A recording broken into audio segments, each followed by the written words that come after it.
Lady." The urgency in the voice behind Catherine only made her press her heels more firmly into the fine mare beneath her. Marvelous muscles bunched and released under her thighs, the powerful animal surging forward in smooth obedience. The rhythm of hooves struck the earth in a steady drumbeat, leather creaking beneath her shifting weight. Cool wind whipped against her face, tugging loose strands of hair from beneath her hat. Laughter threatened to spill from her lips when her guard called out again. Lady. Slow down immediately. I will have to inform the Earl. Lady. She knew she was stretching her luck. It had taken weeks to convince her father to let her enjoy the harmless pleasure of a ride. Not wishing to risk her freshly gained freedom, she sat up straighter, shifted her weight, and gave a gentle tug at the reins to slow Saoirse down. The guards, as well as Maisie her chaperone, gradually caught up. Master Henry forced his horse to her side, coming close enough for her to smell the onions on his breath. Lady, what did you think? Heavens know what might have happened had we lost you from sight, he chastised. Catherine turned toward him, lowering her lashes to hide the bright spark in her eyes. She swallowed the tremor threatening to betray her amusement. Oh, good sir, these Irish breeds are so stubborn. I thank the Lord our Saviour she slowed down. How fortunate I am to have brave horsemen like yourself and dear Squire James protecting me. She let her mouth stretch into a smile, carefully modulating her expression so it showed nothing but docile sweetness. The red-faced, burly guard softened at the sincerity of her tone. His chest puffed up just a little at her praise. It is beyond me why the Honourable Earl allows you such frivolous leisure, Lady, when it is clear you are not used to the local breeds. We should head home now. Enough excitement for the day. A pout threatened, but Catherine inclined her head obediently. Of course, good sir. She shifted her weight, pressing her heel down and curling her wrist to guide Saoirse. The mare responded instantly, turning with fluid grace. Henry and Squire James moved ahead, setting a brisk but controlled pace. Maisie and Catherine allowed the distance to widen slightly. Just why, Kate? Maisie hissed, her gloved fingers tightening on her reins. You know he'll have you confined to the castle again. Catherine shrugged. Don't you realize this might have been my last ride anyway? She whispered back. I might be betrothed after tonight. Who knows what my honourable future husband thinks about women riding? Maisie cast her a quick glance. Her shoulders dipped. Oh, so he arrived? She asked. Catherine nodded. Yesterday. He's residing in his family's city house, apparently. I'll be presented to him at dinner. This time the bitterness she had carefully avoided earlier leaked into her voice. She heard it herself and tried to swallow it. Maisie, the Viscountess Clifton, briefly sucked in her bottom lip. You've never met him, Kate, as she reminded her gently. I know. And I'm aware how important this alliance is. Father has been horribly stressed lately. If my marriage can save even one life on both sides, I'm happy. But he's still an old man, Maisie. He must be in his 50s. The Viscountess opened her mouth to respond when the sound of hooves thundering against the ground cut her off. Catherine's mouth twitched, envy flickering briefly in her chest. Only minutes ago it had been her rushing along the peaceful road. Dutifully, she guided her horse to the side of the pathway, making way for the approaching riders. We should catch up, she suggested, noticing Henry and James were already some distance ahead. 3 horsemen were approaching fast. Catherine's heart began to race when the guards started shouting. Their warning drowned in uncomprehending battle cries. Maisie's eyes widened in terror, her lip trembling. Lady, she began. Ahead of them, horses swerved sharply. Two of the riders cut across Henry S. and Jarmay S. path, driving them off the centre of the road. Dust burst up between them, revealing the silhouette of the third horseman. He did not slow. He broke away at full speed, clearing the confusion in a single stride and angling straight toward Catherine and Maisie. "Quick!" Catherine urged, already turning Saoirse. "Maisie! Quick! Quick!" The chaperone followed her lead, and Catherine snapped her whip across Maisie's mount. The gentle mare neighed in protest but lunged forward into a gallop. Impatience tugged at Catherine's gut when she forced herself to hold Saoirse back. She could have been yards ahead already, but she would never leave Maisie behind. She cast a glance over her shoulder, hoping the guards might have overpowered the highwayman. Instead, she saw him. Alone in the saddle, bent low over his horse's neck as the animal thundered down the road in relentless strides. Each bound devoured the stretch of earth between them. Catherine felt Saoirse straining beneath her, eager, powerful, ready to outrun the wind itself. One shift of weight, one release, and the mare would fly. But Maisie was barely holding onto the horn of her saddle, unused to the speed Catherine was forcing both horses into. Another glance back. Closer. The rhythm of his pursuit grew heavier, more distinct, until it no longer echoed at a distance but pounded directly behind them. Moments later he cut across their path, driving them off the road and into the trees. Catherine might have tried to resist, but she would not leave Maisie at the mercy of a man like him. He drove them into the woods, low branches whipping against their shoulders. Only a few yards in, Maisie shrieked. Catherine's head snapped toward her just in time to see her lose her balance. Time seemed to stretch as the chaperone was flung from the saddle, falling heavily to the ground with an ugly, breath-stealing crash. Catherine forced Saoirse to a halt and was off her back within seconds, kneeling beside her friend, frantically checking her for injuries. To her relief, Maisie seemed largely unharmed, her breath simply knocked from her body. Catherine's exhale was cut short by the sound of boots stepping up beside them. To her surprise, the man lowered to one knee, a gloved hand reaching toward Maisie. Catherine watched him touch her upper arm, then move across her torso in quick, assessing motions. Was he checking on her well-being?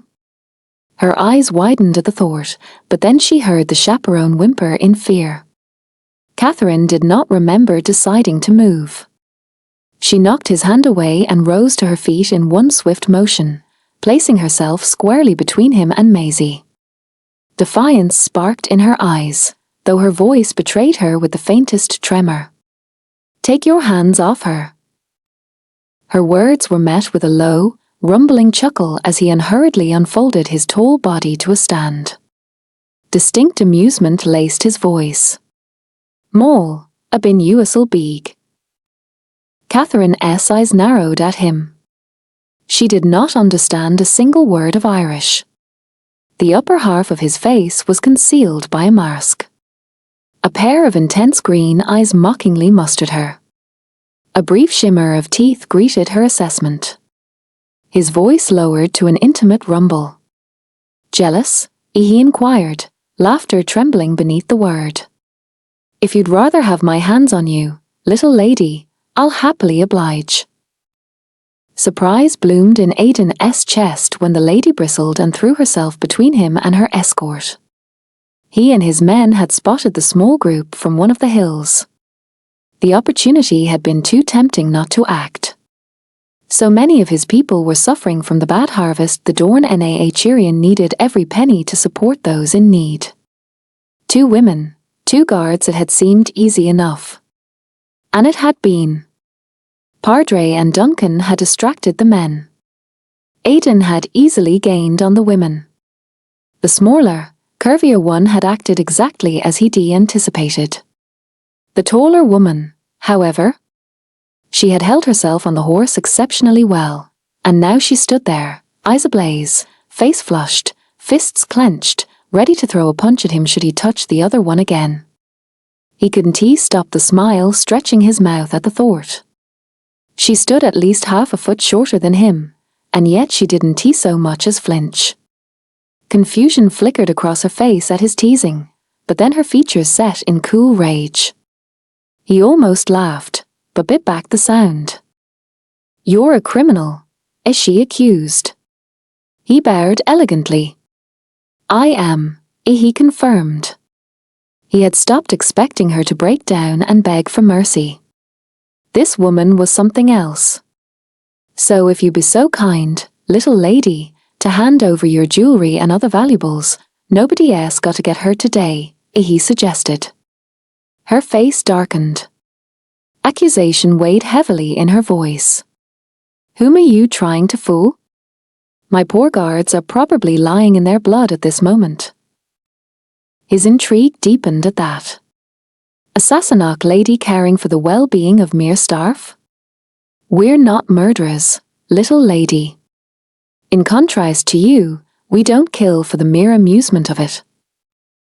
The words came out sharper than he had intended. His chest tightened. He cared what she thought of him. He wanted the little Sassenach lady to understand. He shook his head, trying to shake the realization off like a fly. Her frown deepened, though she didn't back away. Impatience tugged at his chest. He needed to get this over with and return. Every minute wasted with her was a minute of risk for his men and himself. Acid dripped from her voice when she replied, "So you pretend my people do? Perhaps your people should stop killing mine in their sleep then. Helpless women and children. The deeds of those such as yourself are well known, sir." His next words came out cold and mocking. "You know we enjoy tender British children for lunch, and the mere sight of one of our warriors is enough to make grown soldiers cry?" He watched her mouth open and cut her off roughly. "Your valuables, little lady. Stand and deliver." A dangerous grin curved his mouth. "Lest you insist on finding out more about our barbaric ways." His eyes settled on her frame as she lifted her hands and began removing her jewelry. A necklace, a bracelet, and a couple of rings gathered in her small palms. She stretched out her arm in offering. He let the items vanish into his pouch, his chin jerking toward the whimpering woman still on the ground. "Hers as well," he instructed. The other woman's hands shook as the lady relieved her of more pieces. Her eyes blazed with rage when she handed over the loot. His gaze trailed slowly down her frame, settling at her waist. "Money," he demanded. She shook her head slowly. "I don't have as much as a penny on me." She finally flinched when he took a step toward her. "I don't mind personally searching you, little lady," he offered, a lazy grin curling his mouth. "I don't carry anything more," she hissed, her hands clenching into fists again. Something in his chest softened at the sight. He was very aware she didn't want him to see her tremble. Pride familiar, in a very annoying way. She acted so brave it almost hurt. Without further thought, he closed the distance between them, his hand lifting to her chin, catching it between gloved fingers. For one heartbeat, she held very still. Then he felt every muscle in her body begin to tense. "You're a liar, little lady," he told her, surprised at how soft his voice suddenly sounded. Confusion flickered across her face. Casually, he tugged the glove from his free hand with his teeth and dropped it carelessly. He reached up toward her face, the sudden motion causing her to flinch into the touch of his other hand. Realizing she was trapped, she froze, though her chin lifted in stubborn defiance. Their eyes met, her blazing brown orbs searing into his. Her pupils dilated from the rush of adrenaline, the black so large it tried to swallow all color. Before Aidan could think better of it, he closed the distance and caught her lips in a kiss, his fingers skillfully relieving her of the earrings gleaming in her lobes. Her breath exploded against his mouth in a startled gasp. He briefly inhaled her sweet, natural fragrance. For a fleeting moment her lips softened against his. His mouth lingered a heartbeat too long. Distracted by his own distraction. He felt her pulse race beneath his fingers, which had come to rest gently against the vulnerable curve of her throat. Aidan was very aware of the flicker of it trembling against his hand. Of the spark humming underneath the touch. She stiffened. 2 small hands pushed against his chest. He withdrew. His gaze caught hers just in time to see a flicker of something bright in the depths of her warm brown eyes. A hot flush rose to her cheeks. With a careless grin, he lifted his hand, showing her the earrings. His gaze lingered on her mouth a moment too long before he bowed again, backing away toward his horse. His voice had dropped an entire octave at his "well." "I knew you were hiding the most valuable item still, Banbeen Peg Sassenach." He mounted and raced from the forest without looking back. Catherine's heart raced as the stranger towered above her. His amusement cut through the sharp fear rising in her chest, sparking irritation instead. His voice was surprisingly warm, even through the thick accent. Bracing for an attack, she vowed not to show him any sign of fear, but to her surprise he seemed engaged with their banter. She heard the warning creep into his voice when she accused his people of murdering the helpless. There had been a dangerous glitter in his eyes when he gently scorned her, and Catherine suddenly realized she wasn't afraid of him any longer. The way he had checked on Maisie, the way he defended his people against her accusations he might be an outlaw, but she was certain he wouldn't hurt her or Maisie. When he held out his hand for her jewelry, she began plucking it from her body. She wasn't attached to the gems if it kept her and Maisie safe. She would gladly sacrifice them twice over. His lazy grin made her fume, but she obeyed when his chin jerked toward Maisie. She knelt briefly and hugged the chaperone. "He'll kill us, lady," Maisie whispered, terror trembling in her voice. Catherine pressed her palm gently to her cheek. "I'll protect you," she promised. "He won't lay a finger on you." Maisie stilled. Catherine rose and faced him again. He sneered as he pocketed the necklaces and rings, demanding money. She shook her head and startled when he stepped closer. Her pulse hammered loudly in her ears. "I don't carry anything more," she insisted. His upper lip lifted briefly. His voice turned treacherously soft when he called her a liar. She meant to protest, but somehow lost her voice when he closed in. 2 fingers caught her chin. The leather of his glove felt warm against her skin. A shudder rushed down her spine when his fingers trailed toward her ears. She flinched, her cheek pressing against his steady hand when she realized her mistake. The earrings. She had simply forgotten them. Shock rushed through her, cold fear coiling in her stomach. His face was suddenly very close enough to see mirth sparkle in his dark green eyes. Small flecks of hazelnut danced around the black of his pupils. And then his lips were on hers. A warm, gentle pressure. Her heart slammed against her ribs as his breath mingled with hers, a strange heat flaring between them. For a moment she did not move. Something in the way his mouth touched hers changed. Softness where there had been pressure before. His fingers gently touched against her throat, the warmth radiating from them seeping into her skin. Then awareness struck. She pushed against his chest and to her surprise he immediately stepped back. She sucked in a ragged breath, her eyes blazing. His voice was deep when he swung onto his horse, surprisingly elegant for a man his size. "I knew you were hiding the most valuable item still." She grabbed a pine cone from the forest floor and flung it at him. He was already gone. The cone landed uselessly against the earth. Catherine exhaled. Lady."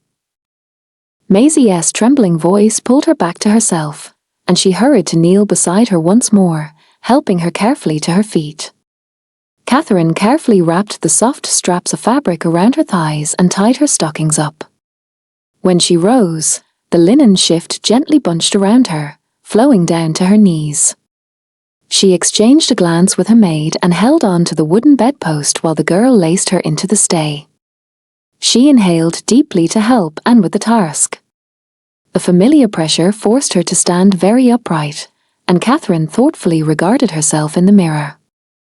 And brought the panniers and helped her mistress position them around her hips. A rich, cream-coloured petticoat and a matching stomacher followed. Catherine's evening dress was finally completed by a chestnut-coloured mantua that matched the colour of her eyes. She studied herself in the mirror, trying to look at herself through the eyes of a potential husband. Her maid had already arranged her hair. The elaborate coiffure exposed the slender line of her neck and accentuated her face. Catherine wore only light makeup. Her father did not approve of recent trends, and the lady herself was not exactly saddened by it. A hint of liner defined her eyes, her lashes darkened. A soft touch of rouge lent her an appropriately innocent blush. And finished fastening the mantua at her back and offered her mistress a shy smile. "You look very presentable, lady," she assured her. Catherine chuckled. "Indeed."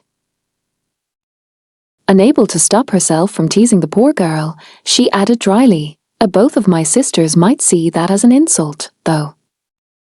Anne flinched. "No, please. Don't," Catherine quickly reassured her. "You outdid yourself. My hair is stunning." And beamed brightly and began to withdraw from the chamber. "Your father expressed the desire to meet you at the salon, lady." Catherine's brows rose slightly. "Thank you, Anne. I shall join him." When the door closed behind the girl, she exhaled. Her father had not been pleased with the morning's adventures, but he had calmed after Maisie, Master Henry, and young Squire James had assured him that Lady Catherine had not been hurt in any way. Thanks be to the Lord, Maisie had been wise enough not to mention the kiss. Catherine's eyes blazed at the mere thought of the bold highwayman. How dare he? She forced the memory down, together with the strange, faint tingle that lingered upon her lips whenever she thought back to the ambush. Bracing herself, she left her chambers and slowly descended the stairs, the heels of her shoes clicking against the marble floor as she made her way into the salon, where her father already awaited her. She curtsied deeply, inclining her head with impeccable precision. Lord. Catherine. I am pleased you grace me with your attendance." The Earl's eyes narrowed briefly as he examined her from head to toe. He seemed to find no fault with her presentation, and Catherine allowed herself a silent exhale. "My pleasure, Lord Father," she replied. "You expressed a desire to meet me before the arrival of our guest." He nodded and reached for her elbow, guiding her toward the chaise lounge. Catherine sat gracefully at the edge, taking care that her dress did not crumple beneath her. Her eyes settled on her father. The Earl sat down, as well, a rare event. He usually preferred to stand. He reached out and took her hand. The gesture was uncommon. Catherine felt her pulse spike. "I am aware we have had our differences, Catherine. But you must win over the Viscount. The old O'Donnell has recently deceased. His son, your potential husband, is a radical nationalist, and the populace fiercely supports him. I never approved of your nosiness, but this time it may prove beneficial that you are aware of the overall situation." The Earl paused. Catherine inclined her head in understanding. "This alliance is important," he continued. "The man needs us. His people are starving. I have promised my support if he agrees to the marriage. But you must be aware that he stands fiercely against everything we represent. I expect you to be charming and demure. I will not tolerate any outspokenness or opinionated behavior this evening. Do you understand? Catherine lowered her gaze gracefully. I fully understand, Lord, as she confirmed. Resentment flared in her chest. She forced it down. As the youngest of 3 daughters, she had always known her place. Yet with her sisters successfully wed to influential husbands, she had once enjoyed certain freedoms. Her tutors had delighted in her keen interest in political affairs and her quick grasp of scientific topics. With no son to instruct, Catherine had been the second best option for the scholars, and unlike her sisters, she had embraced her education. Unfortunately, she had developed opinions of her own. And to her father's distress, she had voiced them on occasion in private, between him and her. Her voice was quiet when she asked, I take it there were more incidents, father? The Earl sighed, exasperation and faint amusement mingling in the sound. Catherine. That is precisely what I have been speaking of. A pause.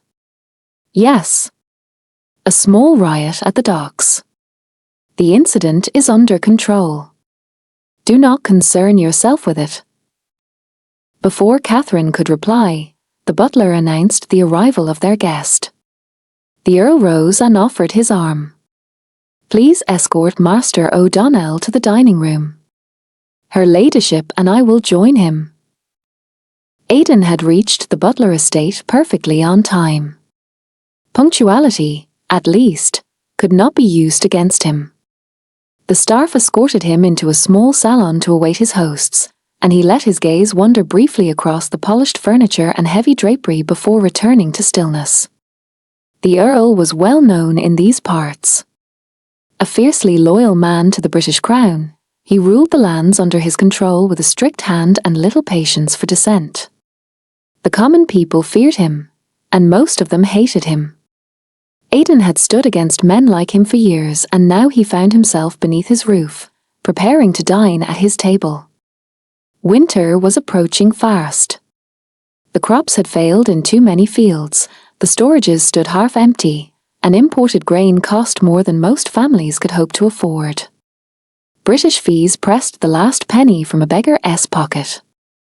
A butler daughter would never know the sting of those fees. A butler daughter who might soon become his wife. He would endure the whispers. He would endure the speculation that he had softened, that he now sought comfort in British nobility. The Earl needed him as much as he needed the connection to the butler fortune. If a visible alliance persuaded even a fraction of the populace to stay their hand, if it bought time before the next riot flared, then the bargain would be worth the cost. For a brief moment, he allowed himself to consider the daughter herself.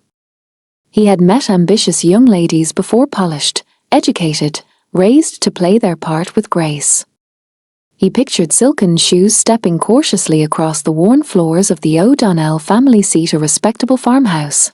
Nothing more, and a faint, wry amusement tugged at him.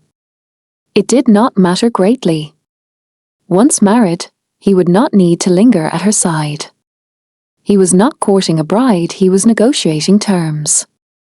The contract was the prize. The rest was circumstance. The door opened, and the butler entered to escort him to the dining room. With a deep breath, Aidan followed suit, shoulders straightening underneath the fine jacket he had dressed up for the occasion as he braced to meet the Earl and his potential bride. He recognized her the moment he entered the dining hall. The fierce little lady from the woods. His eyes narrowed, fixing on her face as he approached his hosts. She lifted her chin when she noted his gaze, and Aidan let it linger for a bit longer. The breath that had caught in his chest released when there was no sign of recognition in her eyes. At least that. Being arrested at the Earl's estate for robbery and probably indecent conduct towards a lady might inhibit the negotiations of a marital contract. A strange warmth spread in his stomach when he tried to shift his attention to the Earl and still caught the way her lips twitched just briefly. He cleared his throat, very grateful for the 2 years he had spent in London in his youth. countless fights with his father, the old man had still insisted he go. Aiden's beau was polite, aware of the power he was facing, yet not deep enough to be read as submissive in any way.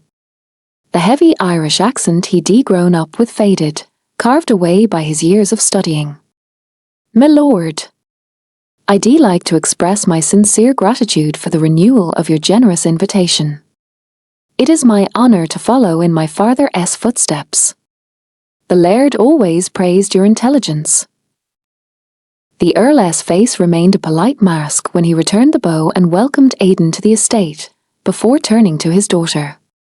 "My youngest daughter, Lady Catherine Butler," he formally introduced her, and she immaculately curtsied to him, her neck bent gently. Aiden reached for her hand, his lips barely touching the back of it. "A pleasure to meet you, Lady Catherine." He quickly let go of her hand and stepped back, irritation gnawing at his insides at the unbidden thoughts she stirred. This wasn't about her. It was about his people. The butler saved him from extended small talk, announcing the serving of the dinner. They took their seats at the large dining table appropriately far apart from each other, but close enough to lead a polite discussion.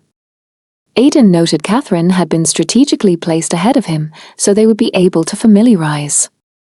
Catherine kept her eyes politely lowered when the Earl picked up the conversation.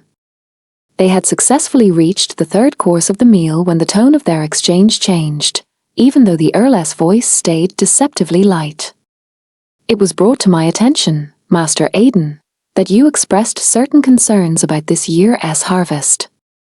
I trust this to be hearsay. The fine Irish soil surely offers a plentiful yield, at least as much as last year's." "We cannot complain, dear sir." Aiden's voice was cold. "Surely you would be aware of any misfortunes concerning the populace. Unfortunately, many of my peers tend to be very outspoken about such events."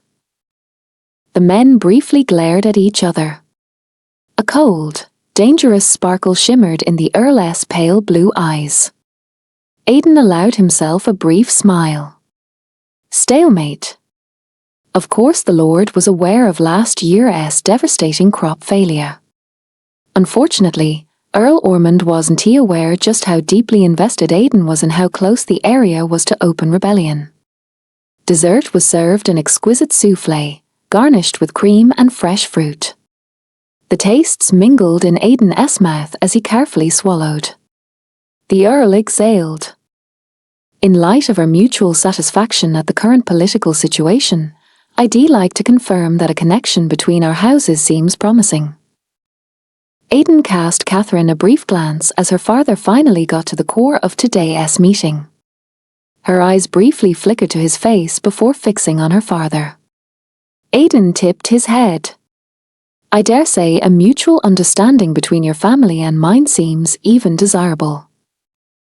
The Earl nodded and took a sip of wine. "You met my daughter, Lady Catherine. I would be surprised if you found her anything but utterly suitable for marriage." Aiden had tried not to pay her any attention. He still noticed the brief narrowing of her eyes before her face returned to the impeccable, polite smile she had presented all evening. He turned toward her fully. For the first time since he had entered the dining room, he truly looked at her. "With your approval, lady." It earned him a sharp, thoughtful glance before she lowered her eyes again, a perfect portrayal of female obedience. Aiden knew there was steel underneath the docile smile. "I shall formally court you." He did not let his eyes linger on her any further, his attention returning to the Earl. "My daughter is happy to accept the proposition of your courtship, Viscount. Your attendance at a formal tea tomorrow afternoon is expected." The absence of any reaction from Catherine to her father, speaking for her, rang loud in Aiden's ears. He lifted his glass in a toast. To a mutually benefiting connection. "Kate? Kate? Are you listening?" The words cut through Catherine's thoughts, a rueful smile curling her lips when she turned to Maisie. No, I'm not," as she admitted. Maisie bristled in mock fury, then her gloved hand came to rest upon Catherine's elbow. Thinking about the Viscount? She asked, her voice eagerly lowering, greedy for any hint of scandal. Catherine nodded. Yes, she replied carefully. Maisie's eyes widened and she stopped in her tracks, groaning. Could you elaborate, please? Unless you want to kill me, then keep answering like that, as she complained. Her words were greeted with a chuckle. Catherine gently tugged at her sleeve to make her walk again. They were walking through town on their way to the seamstress. The Earl had decided Catherine needed a new dress for the upcoming season, since she was officially being courted now. When they had fallen back into a measured, unhurried pace befitting women of their standing, Catherine answered. He wasn't what I thought he'd be, she mused. Sensing Maisie's impatience, she grinned. Yes, he's handsome, but that's not what I'm talking about. Farther implied he's an unreasonable radicalist, hating all English. He didn't seem like that, though. Maisie listened with wide eyes. What did he seem like, then? Catherine shrugged. He's got impeccable manners. He's very restrained. I thought he'd be a hot-blooded Irish barbarian, barely hiding his contempt for father and me. But she paused and slowly shook her head. What? Maisie pressed. What, Catherine? Well, he actually asked my approval for courtship. Not father S. As if he truly cares how I feel about it. Maisie's face softened. Oh. Kate shook her head again. It surprised me. But he's also a very controlled man. Father openly teased him about his people suffering, and he didn't flinch. He teased farther back. The chaperone's mouth opened slightly. He teased your father? Catherine shrugged. Yes. But perfectly polite. It was an animated conversation one I'd have expected in London, but not here. Maisie blinked a couple of times, clearly lost in the political nuance. So you say he's attractive? Tell me more. They spent the rest of the way discussing Aidan O'Donnell's height, shoulders, and hair colour. Stopping at the seamstress's door, Maisie leaned in. What did you like about him most? The chaperone's breath came in short, excited bursts. Catherine didn't have to think long. His eyes, as she admitted. The thought came unwanted. Green and intense and seeing more than they should. Like the pair of eyes that had teasingly assessed her when she had offended Maisie's virtue. Her chest tightened. Irritation at herself burned hot in her insides. She should not compare a ruthless criminal with Viscount O'Donnell. Let us get this done. We're expected back home, as she cut Maisie's questions short and pushed inside the seamstress's shop. An hour later, Catherine felt like a living modelling doll. Maisie and the seamstress, Mistress O'Malley, had draped countless fabrics over her and were heatedly discussing fashion trends. Maisie firmly insisted on something modern, whereas Mistress O'Malley argued for a timeless taste. Catherine was handed a mantua. Please slip into this, lady. Lady Maisie, and I need to see how the cut looks on you, the seamstress ordered, gently ushering Catherine toward the changing room before turning to Maisie. We agree on green, please accompany me to choose appropriate fabrics. A quick smile toward Catherine. We'll be right back, lady. They left the showroom, and Catherine obediently moved inside the discreet changing chamber. She had just slipped out of the screaming red mantua Maisie had deemed fashionable when the bell above the door softly chimed, announcing another customer's entry. She opened her mouth to announce that Mistress O'Malley would be right back. The changing chamber's door opened. A tall figure slammed into her. A gloved hand clamped over her mouth as she found herself trapped against the wall. Her eyes widened. Him. Sparkling green eyes stared at her in equal disbelief. He leaned close, his lips brushing her ear. You. The warm voice was barely above a whisper, his breath tickling her neck. The moment of surprise faded, but before Catherine could even begin to struggle in earnest, he spoke again. You find me entirely at your mercy, little lady. I do not wish to harm you. I'll take my hand off if you promise not to scream. She pondered his request. She could scream. At the price of being discovered in her undergarments, alone with a man. She hesitated. Sucked in a deep breath around the hand still obstructing her mouth. Slowly, carefully, she nodded. Once. Just a faint inclination of her neck. Heat flared in her face. She was very aware this was not about her reputation at all.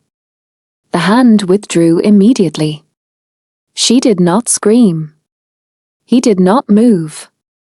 For just one heartbeat, neither of them did. His body remained only inches from hers.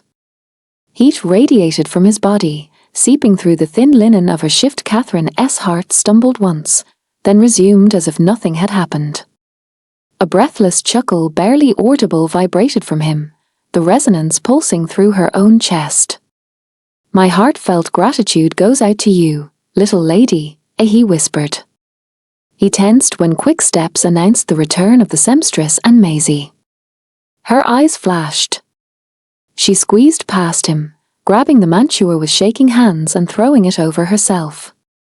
Her fingers battled the rows of hooks closing it. She cast him a warning glance before exiting the chamber, throwing the door shut. Just in time to watch Mistress O'Malley and Maisie re-enter the showroom. Oh, I thought I heard the bell, the seamstress announced. Catherine forced a smile. That was me, she admitted. I heard a turmoil outside. I was curious. Maisie's eyes grew large and round.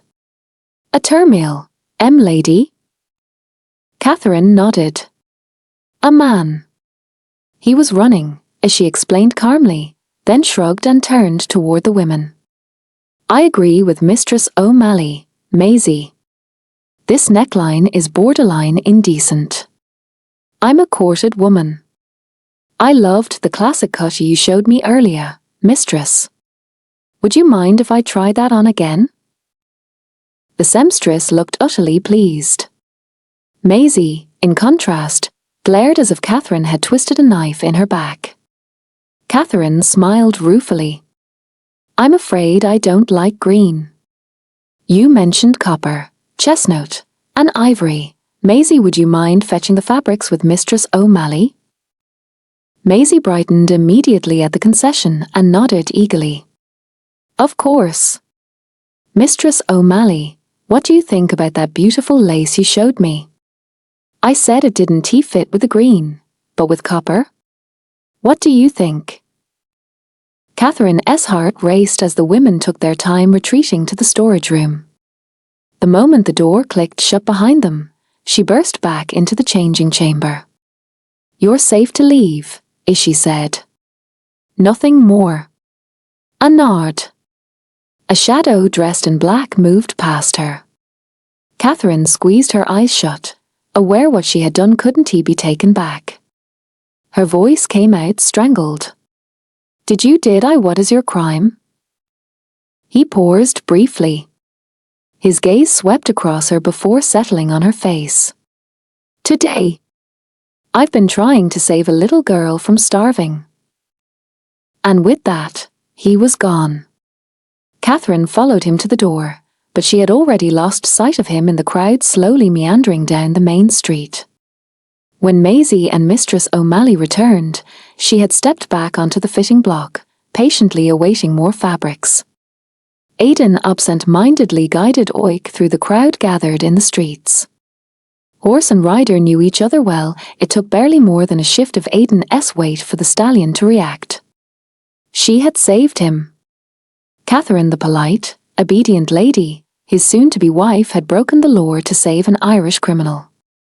He had replayed the moment her eyes had started to blaze, and the haughty motion of her head when she had commanded him to stay exactly where he was, 1,000,000 times already. It still made him shake his head in quiet admiration and silent despair. How was he supposed to play his part around her when he knew the fierce, hard-headed, rebellious imp that lived in the body of the cool, composed lady? Yet he knew he couldn't give in to his desire to show her his intrigue during high tea. It would be a highly formal affair, involving other guests, staff, and the Earl himself watching over Catherine and him. Something almost like pain tugged at his chest. The Earl was convinced he needed to give a hesitant candidate enough incentives to proceed. The man was entirely unscrupulous, though he'd have an eager candidate for breakfast any time. By the time Aiden had reached the Butler estate, his face betrayed nothing but mild impatience. He handed oik to one of the stable boys, then made his way toward the main building without hurry. He carried a small bouquet of flowers. Well aware he was expected to shower Catherine with gifts. The Earl expected a beggar. A man who could be bought with the promise of wealth. Wasn't he wrong? Aiden needed the advantages that came with marrying into Old English blood. A barely adequate gift would expose how much the Earl was willing to invest into a connection between Viscount O'Donnell and his precious daughter. The thought of disappointing her still stung. Aiden forced the emotion down, swallowing the bitter taste on his tongue as he entered the house and found himself escorted to one of the salons by different staff than the evening before.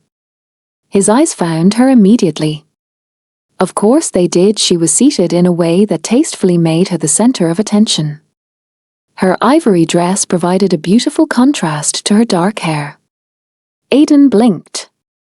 While he couldn't afford to let his undeniable attraction show, he didn't find any need to be unnecessarily cruel either. He approached and greeted her with a polite bow. Lady Catherine."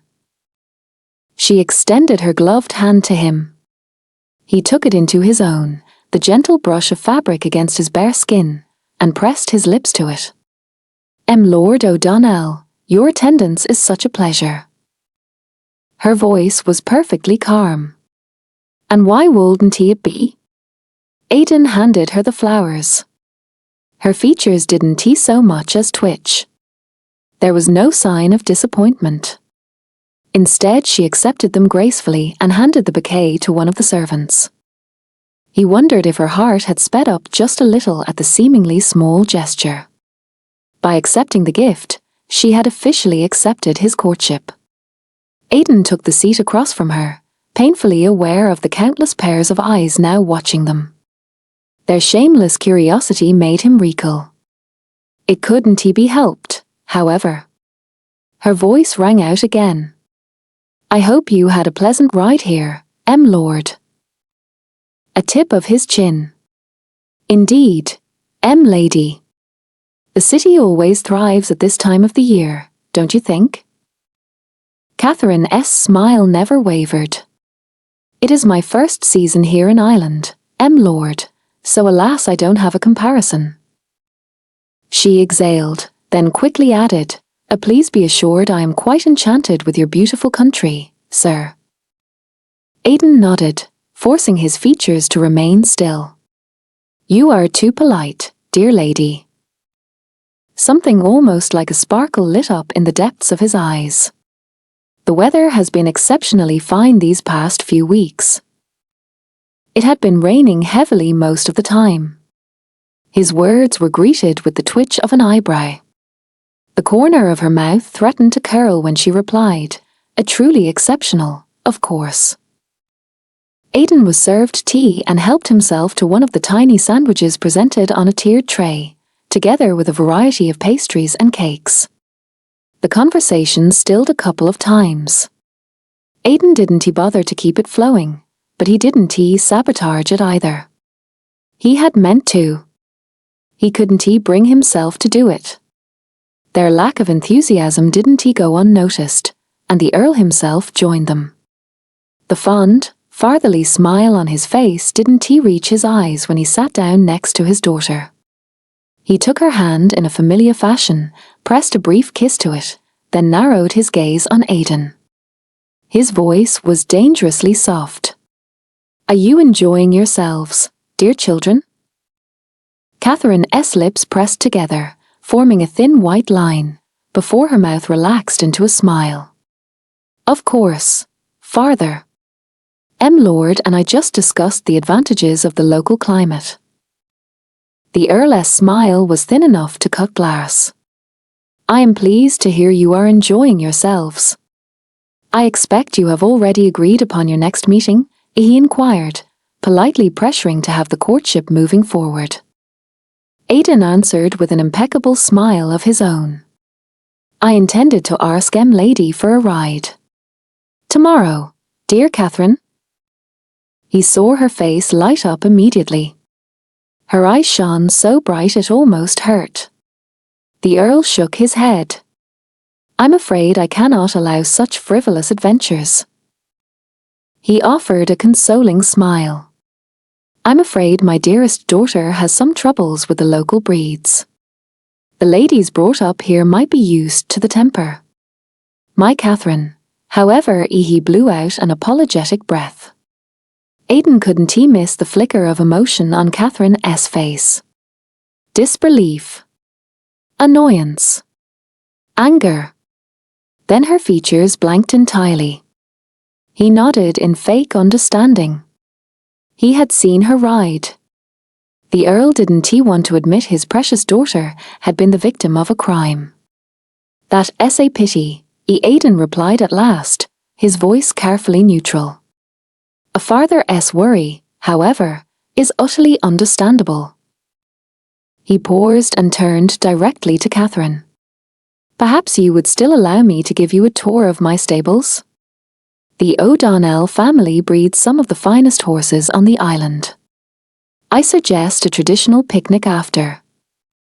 He watched her face soften a little. She wasn't happy, but her anger wasn't directed at him. Before her father could intervene, she nodded. "I gladly accept your invitation, Lord. Saturday?" Aidan nodded. "Saturday it is, Lady Catherine." They bid their farewells soon after. Aidan disliked the part he had just played. Pretending he wasn't interested in her beyond the political value she brought him made him want to spit. The bad taste lingered in his mouth when he made his way back to the stables. He had hated the look on her face when her father had humbled her horsemanship. Had hated that he couldn't contradict him and stand up for her. "Tiarner Beag. Aidan." Aidan looked up in surprise. The impatience in the voice told him it wasn't the first time he had been called. Confusion flickered in his chest. Would he call him a little at the Earl's estate? His eyes fell upon a tiny woman. She had to be in her late 50s at least.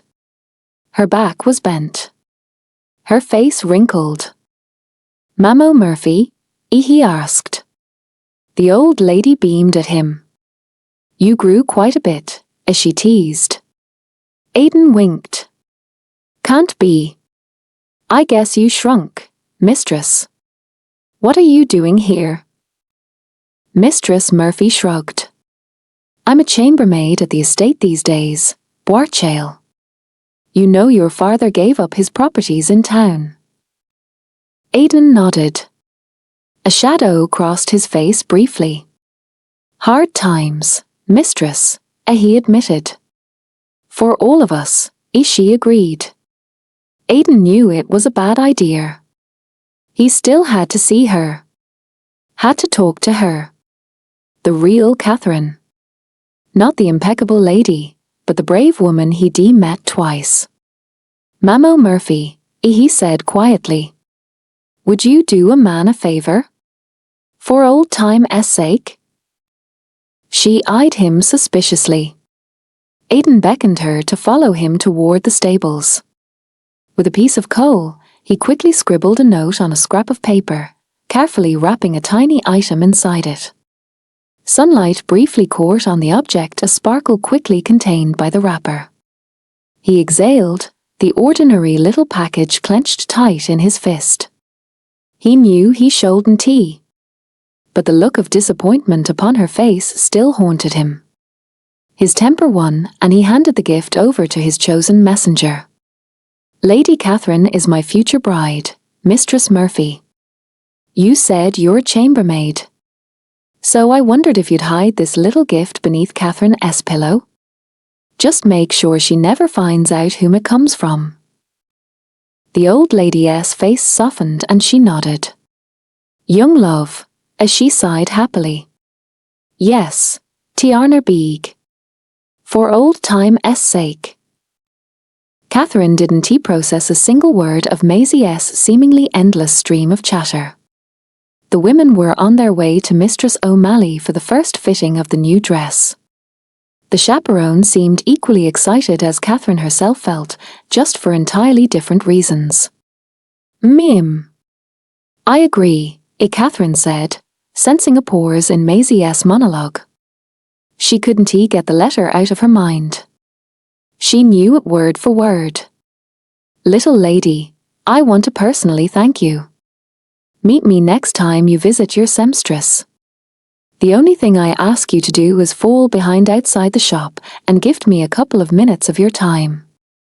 Just leave a note under your pillow in return and let me know when. Dawn. The note had been written in big, bold letters, smeared carelessly onto a ragged piece of paper. She didn't need her own earring wrapped inside it to know who had written it.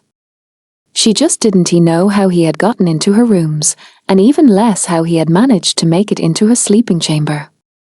She had carefully asked around whether anybody had entered the private areas of the estate during high tea, but every single person she'd questioned had denied it. No stranger had been seen anywhere near this part of the house. As if he were a ghost. Catherine couldn't snoop too much without raising suspicion. She had struggled with herself for 2 days before finding the nerve to leave a reply as he had instructed. If she was honest, she had partly done so to catch him breaking into her rooms. But even though she had tried to keep an eagle eye on her chambers, he had managed to retrieve her note.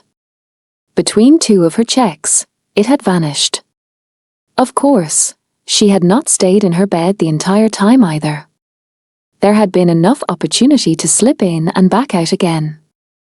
She was dying to find out how.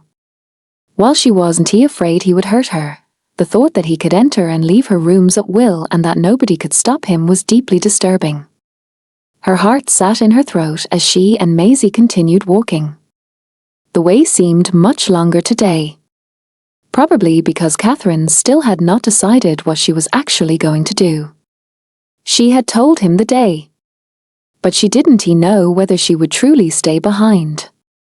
Maisie would not object. Sweet soul that she was, the chaperone would never suspect her lady of doing anything improper. Meeting him to exchange a few words hardly seemed worse than helping him escape the city guards. Just that it was. Last time, she had acted on impulse. This time, she knew exactly what she was doing. And she was acting like a coward about a decision she had already made.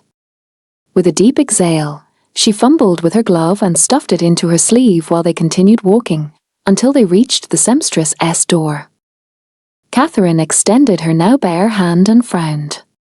Oh no! I lost my glove. I think I know where it dropped. The bell of the nearby church announced the hour. We'll be late. Catherine exclaimed, eyes wide. Maisie, you go ahead. I'll just fetch my glove and be right with you. But, lady, your safety, Maisie began. Catherine smiled at her warmly and gently squeezed her hand. Maisie, I'm on Main Street. In broad daylight. Nothing is going to happen. Please don't let Mistress O'Malley wait. I promise I'll be right with you. It's my grandmother's glove, with her embroidery on it. Maisie nodded in understanding and entered the shop. Catherine's heart pounded harder as she wondered how she would find him. Then she felt a tall body behind her, and the low rumble of a familiar voice. "Just walk, lady." She let him guide her from the street into narrower alleys. A hand at the small of her back directed her, and after only a few turns Catherine found herself in a small backyard. She spun to face him and was greeted with a sparkling smile beneath the familiar mask. "How did you get into my room?" she demanded. "That needs to stay a secret, little lady," he replied, then pressed a finger gently against her lips. "You're safe in your chambers. Let me assure you of that." Catherine nodded slowly. "I trust your word on it," as she admitted reluctantly. "Maisie is waiting for me." "I know, Bin Peg Kroger," he assured her, shaking his head slightly. "I needed to see you." He swallowed hard. Catherine saw the tendons in his throat shift. His hand lifted. His fingers brushed the side of her head, tucking behind her ear, his thumb grazing softly along her jaw. A low sound vibrated from him. His eyes closed briefly before meeting hers again, the intensity in his gaze stealing the breath from her lungs. "You weren't meant to mean something, little lady," he confessed. His voice sounded bitter and breathless at once. "But I can't get you out of my mind." He leaned closer. So close she could count his lashes. Feel the warmth of his breath against her skin. "It seems you are the more talented thief, little lady," he whispered. His lips hovered inches from hers. Then they bridged the distance. Gently.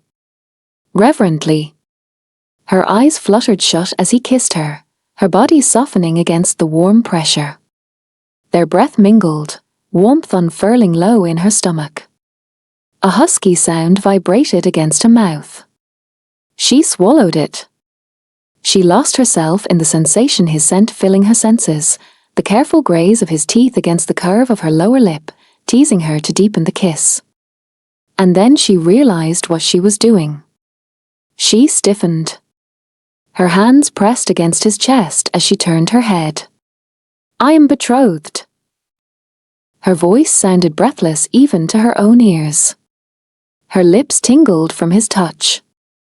Her pulse thundered loudly enough to drown her thoughts. He's a man of honor. I can't. A muscle in his jaw twitched. She pushed past him and fled the yard, back through the alley and onto the main street. She didn't hesitate, climbing the steps to Mistress O'Malley's shop and slipped inside, shutting the door behind her as if she truly were chased by a criminal. She forced an apologetic smile onto her face as two pairs of eyes turned toward her. "Did you find it?" Maisie asked brightly. Catherine stared at her blankly for a moment. "Your glove, lady," the chaperone reminded her. Catherine straightened her shoulders and nodded. "Yes," she replied steadily. "I found it indeed. Thank you for your patience." Catherine had kept herself very busy after her visit to the seamstress. She didn't want to think about the kiss, and even less about the man she had kissed. She had spent a great deal of time trying to convince herself it had been his fault. It wasn't he. He had asked for her time. She had granted it. She had tricked Maisie so she could meet him secretly. And she had liked it. That was the worst part. Feelings like that were not supposed to be real. The best a woman of her standing could hope for was a husband she could be friends with. And her future husband? He had presented himself as kind and honourable. The Viscount had tried to take her feelings into account, and had even stood up to her father for her. Aidan O'Donnell did not deserve a wife who cheated on him before they were even married. That was the ugly truth of it all, and still she couldn't stop remembering the tingle on her lips and the warmth that had pooled low in her stomach. With a soft sigh, she began readying herself for dinner. While her father usually didn't expect her attendance when he met with his circle of gentlemen, he had explicitly requested her presence tonight. She rang for her maid, and helped her dress as usual. Catherine had chosen a lavender-coloured gown for the occasion. Descending the stairs, she made her way into the salon, where her father and several guests were already gathered. The Earl approached her and greeted her with a ceremonial kiss to her cheek. "My dear Catherine." He offered his arm. She gracefully placed her hand in the crook of his elbow and allowed him to guide her and the guests into the dining room, duly noting that tonight's gathering was larger than usual and that all the married gentlemen had brought their wives. Catherine found herself seated to her father's right, across from the sheriff and his wife. The table buzzed with pleasant conversation. Catherine soon engaged in an invigorating discussion of the latest issue of Kilkenny's Weekly Gazette with her ladyship until the topic shifted to her betrothal. "I hear Viscount O'Donnell is a most pleasant gentleman," the lady sheriff remarked, offering a reassuring smile. Catherine inclined her head. "I can only agree with the rumour, lady," she replied. "Lord will show me his lands tomorrow. He has invited me to tour his stables." The sheriff himself interrupted, though he addressed the Earl rather than the ladies. "A remarkable decision, Lord, if I may say so.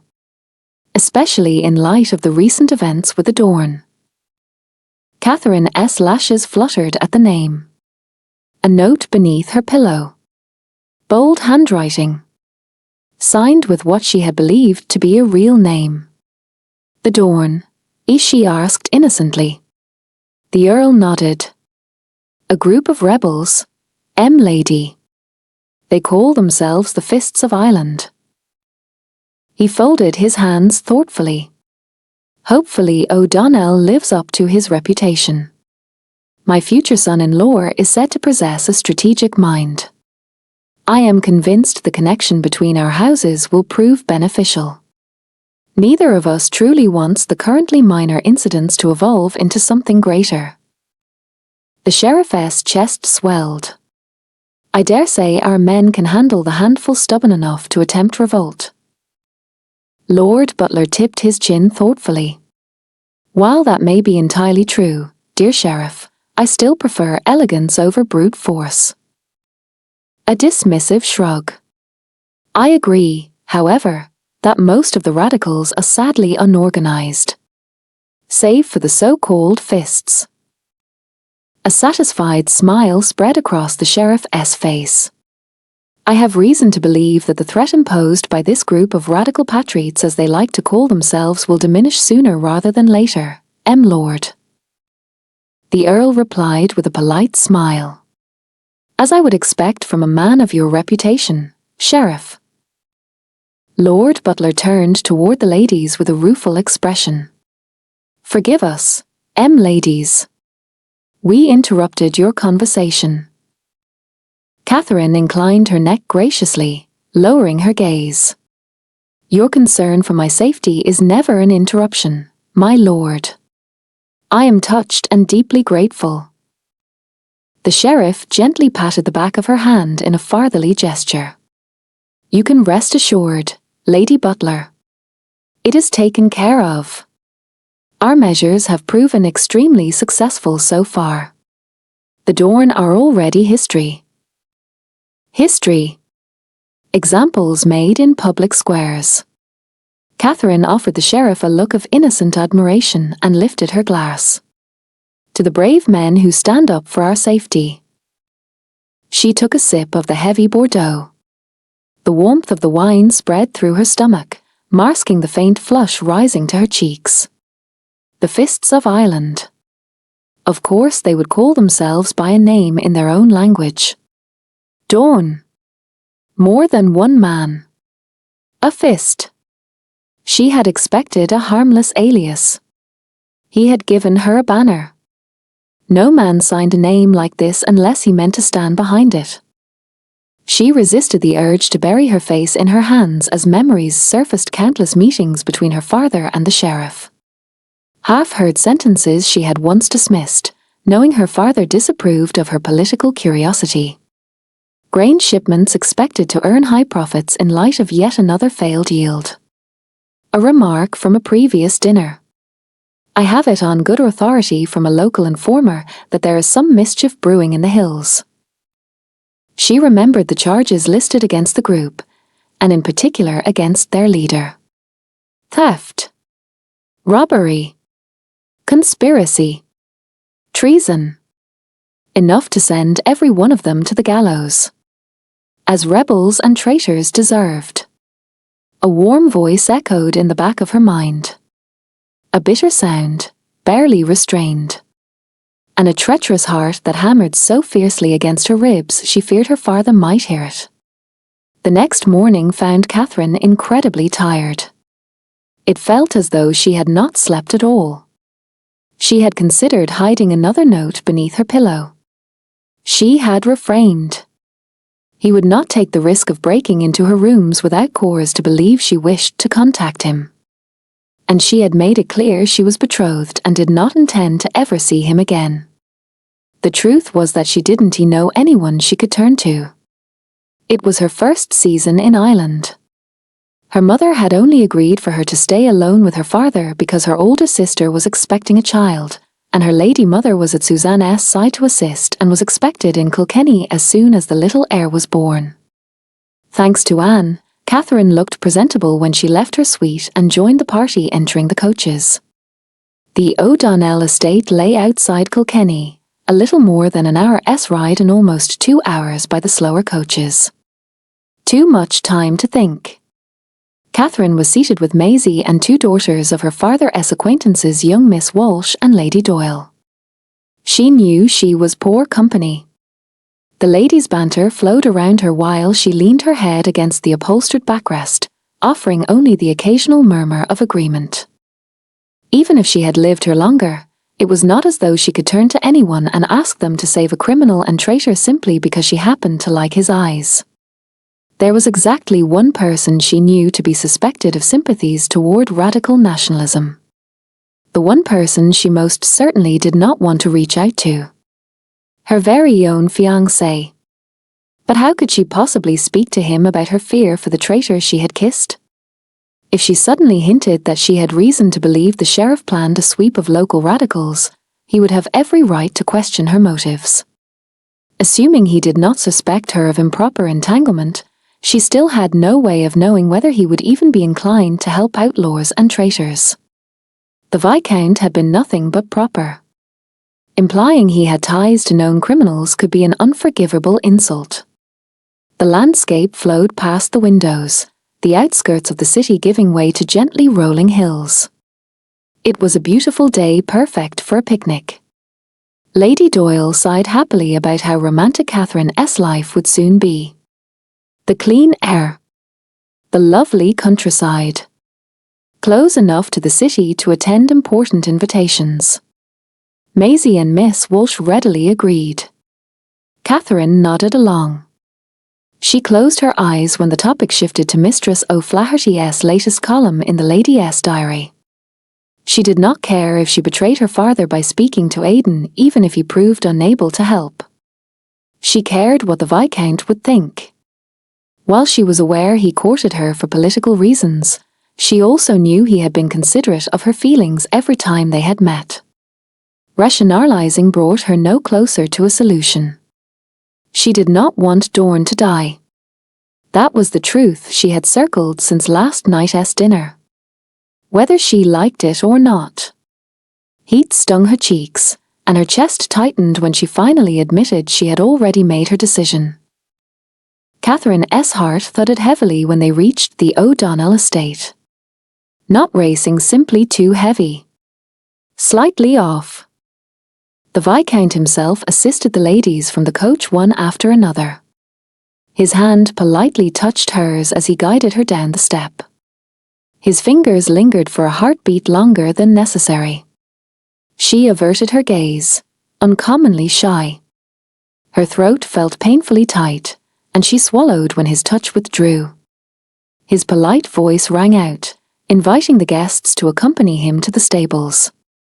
The buildings were in good condition. Catherine saw at once that he had not exaggerated when describing the family business. The scent of warm bodies mingled with the sharper tang common to stables, and it immediately calmed her. She inhaled deeply. For the first time that morning, the tightness in her chest eased. The Viscount's eyes lit as he shared stories about his horses. His hands moved naturally, brushing a nose here, patting a neck there. Catherine lingered behind. Partly out of longing she had not been permitted another ride since the ambush, but mostly because the bored expressions on her companions' faces told her none of the other ladies would remain near the animals longer than absolutely necessary. Her gaze settled on one particular stallion. Black as night. A healthy, shimmering coat. A narrow blaze between his eyes. Of course she was drawn to him. The horse carried himself with almost haughty composure, and Catherine felt instantly aligned with that quiet defiance. She did not attempt to pet him. Or coo at him. He did not look like a creature fond of indulgent attention. The other ladies were already drifting ahead. Catherine exhaled, then swallowed. Her mouth had gone dry again. Her heartbeat thudded loudly in her ears. "Kate, are you coming?" Maisie called. Catherine smiled and lowered her voice conspiratorially. "I would love to stay a bit longer, Maisie. I haven't been in a stable since, you know." She cast her chaperone a longing glance. "You know how much I miss horses. Please, Maisie." Reluctance flickered across Maisie's face. Catherine's eyes narrowed slightly in calculation. They flicked briefly toward the Viscount, who waited patiently while the stable master guided the others toward the exit. Her voice lowered further. "If you do not tell on me, Maisie, I shall not inform farther that you joined the others either. The Viscount is my fiancé. He will ensure I am not harmed, I'm certain of it. I beg you." Maisie's nose scrunched. Her brow furrowed. "But she began, biting her lip. Help arrived in the form of the Viscount's amused voice. "I swear upon the good book lady is safe with me, Lady Clifton. And if you are not convinced, Oik swears as well." He offered a charming smile. Catherine watched Maisie melt beneath it before hurrying after the others. Her lips felt terribly dry when she found herself alone with the Viscount. She cleared her throat. Her voice still came out absurdly thin when she thanked him for his assistance. From the moment he had helped her out of the coach, Aidan had been aware of her. Not in an unpleasant way, just unfamiliar.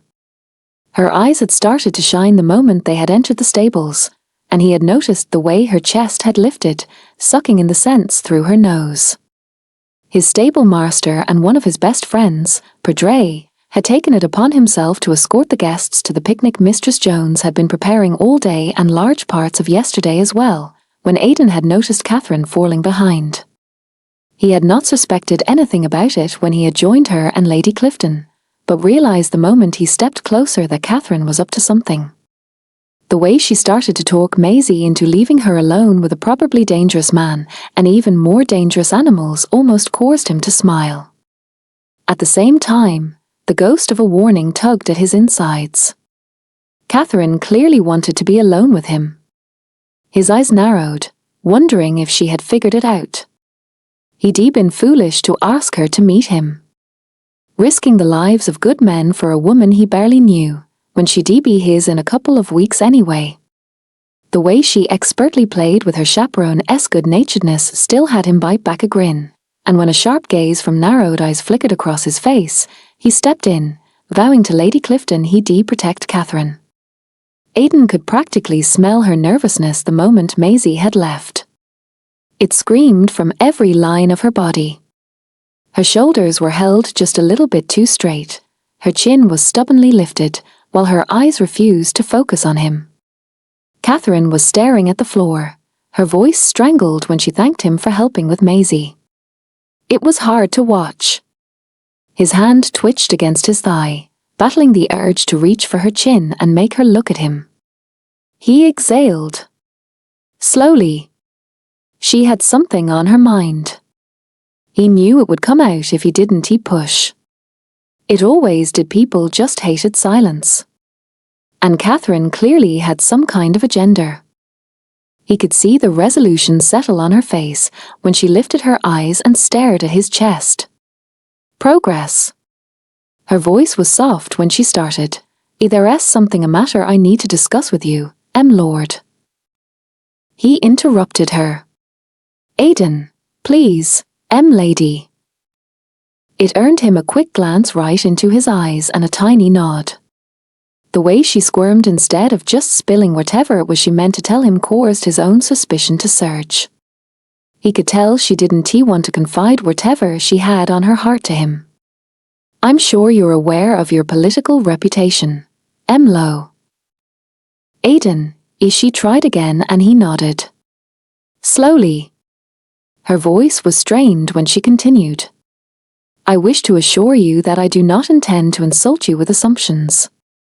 I am very aware you are a highly respected gentleman, and I never doubt that, sir. If you happen to know people that know other people that might be entangled in illegal affairs, what I want to say is that I never think any less of you, if you by chance happen to know people. Aiden had to unwrap her words in his head and noticed he had stared at her blankly for a couple of seconds. She didn't suspect him of being the thief.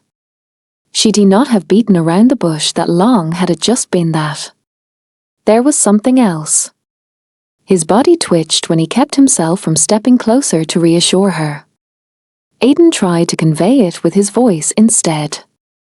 I do not feel insulted by the notion that I might have friends that then again have friends of their own, he murmured. Catherine nodded, her words coming faster now. Their SA group of people being watched by local authorities.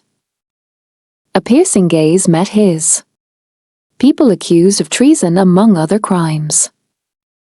Something softened in him when he understood she was trying to warn him. A lump formed in his throat and a wave of sheer admiration for her radiated through him when he tipped his head encouragingly. Her hands bunched to fists at her sides and she spat out the next information. Her entire body seemed to vibrate with the effort to not flinch. The sheriff is very sure this group of people will not pose any threat to a peaceful Kilkenny much longer. Apparently they are not aware of informers among their own rows. Aiden's eyes widened at that. His face felt stiff when he forced it to remain entirely unimpressed. His own hands mimicked Catherine's anger. They defined the rat. The urgency in her voice brought him back to his senses. High treason, Lord, is a crime punished with death. Aiden, he corrected her automatically, his pulse spiking. She was afraid for him. His Catherine was afraid he'd hang from the gallows. The only thing he wanted to do right now was pull her into his arms and tell her not to worry. Sudden heat stung her cheeks, her foot tapping against the ground twice, reminding him he had not answered her yet. His hand reached out without him wanting it to, fingertips touching against her chin. She lifted her gaze, and then immediately looked past his face again, her tongue involuntarily moistening her lips. Her skin was so pale and delicate that Aiden could see her pulse race in her throat. The thought hit him square in his chest. She was trying to save the man who had stolen 2 of her kisses from the gallows. The very man she didn't know was him.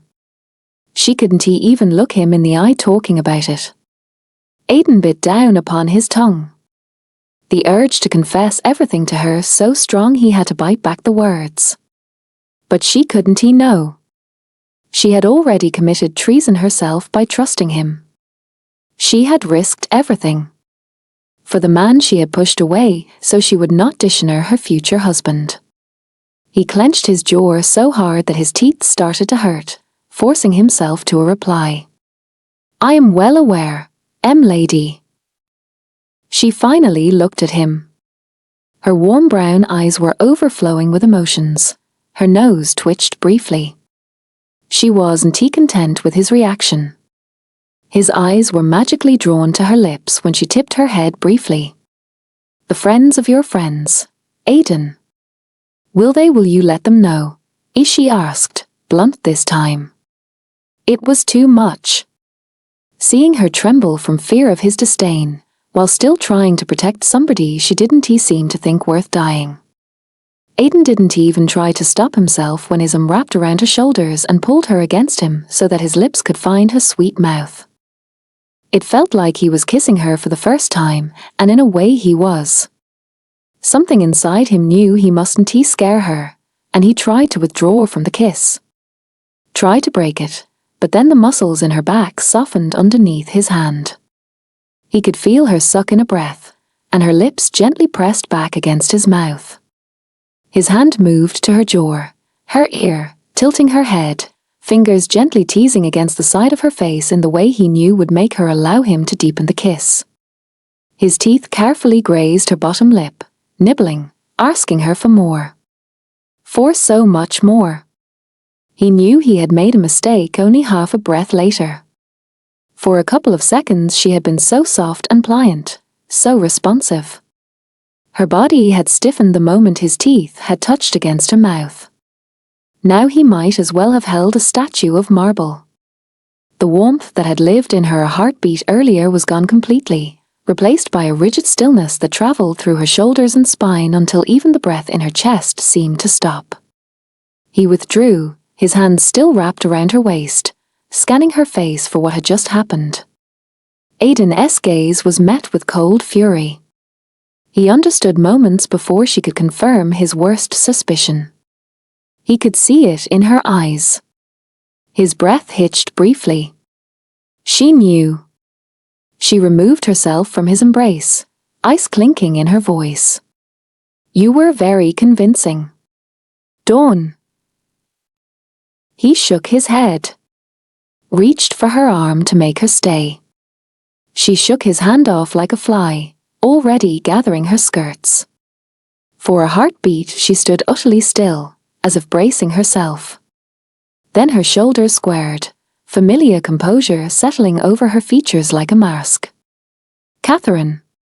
She didn't hesitate, but strode towards the doors quickly. "Catherine." "Let me explain." He followed her. But his stubborn little lady didn't look back even once. She stepped outside, slowing just enough to not draw any attention when she joined the ladies already gathered for the picnic. Catherine's nerves relaxed when Aiden didn't seem enraged at her suggestion he might know actual criminals. The way he simply listened, however, caused her stomach to knot at the thought that she was standing in front of him begging him to rescue the criminal she had kissed.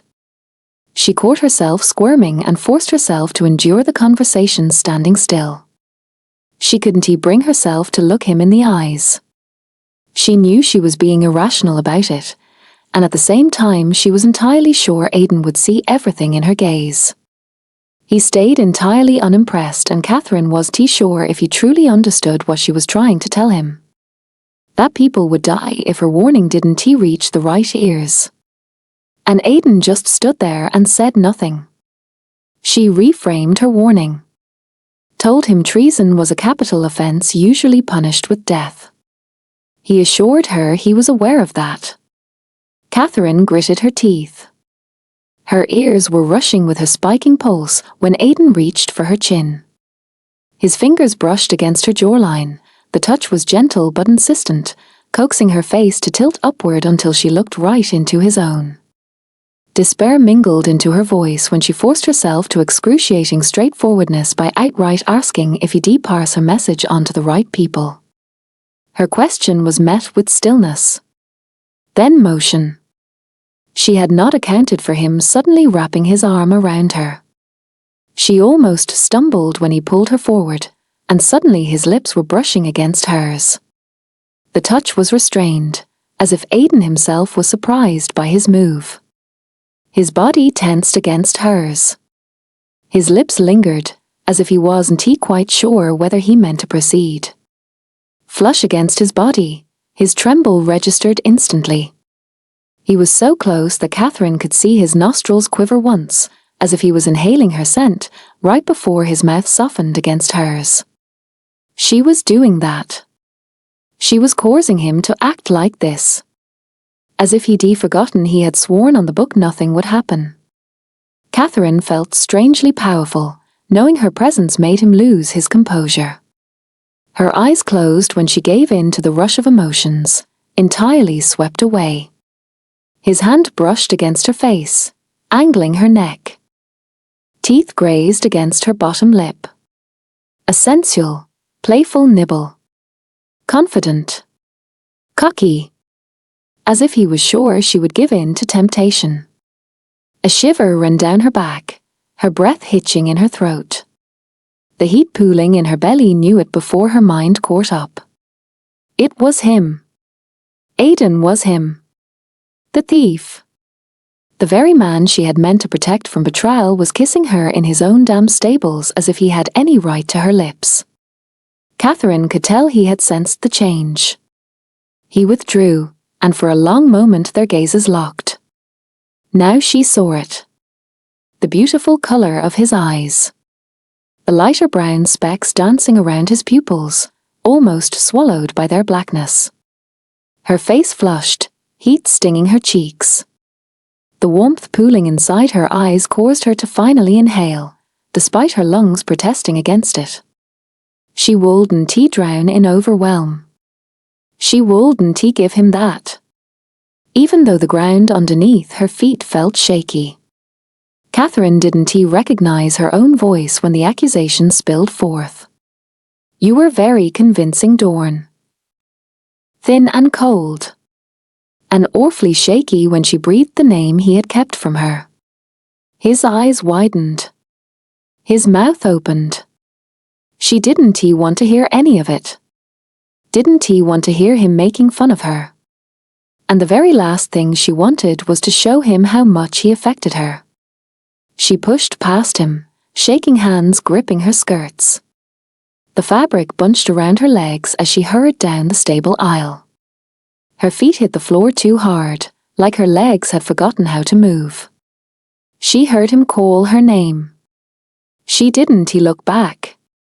She had to get away from him. She straightened once she reached the doors. Bright sunlight stung her as she welcomed it. By the time she stepped outside, her eyes had dried. Catherine lifted her chin and adjusted her stride, falling into the measured pace expected of a woman of standing. She joined Maisie and the other ladies, gracefully sinking onto one of the chairs. The chaperone welcomed her with a tiny questioning smile. Obviously something about Catherine's own smile didn't sit quite right, because brief worry flickered across Maisie's face. Catherine exhaled, consciously relaxing her facial muscles until Maisie's expression softened. Catherine didn't flinch when the Viscount joined his guests. She didn't grace him with as much as a glance. As much as she tried not to, she still noticed his breath. Too fast. As if he had run. It served him well. When he leaned toward her, she turned to her left, facing Lady Doyle and engaging in a most invigorating conversation about London's latest millinery trends.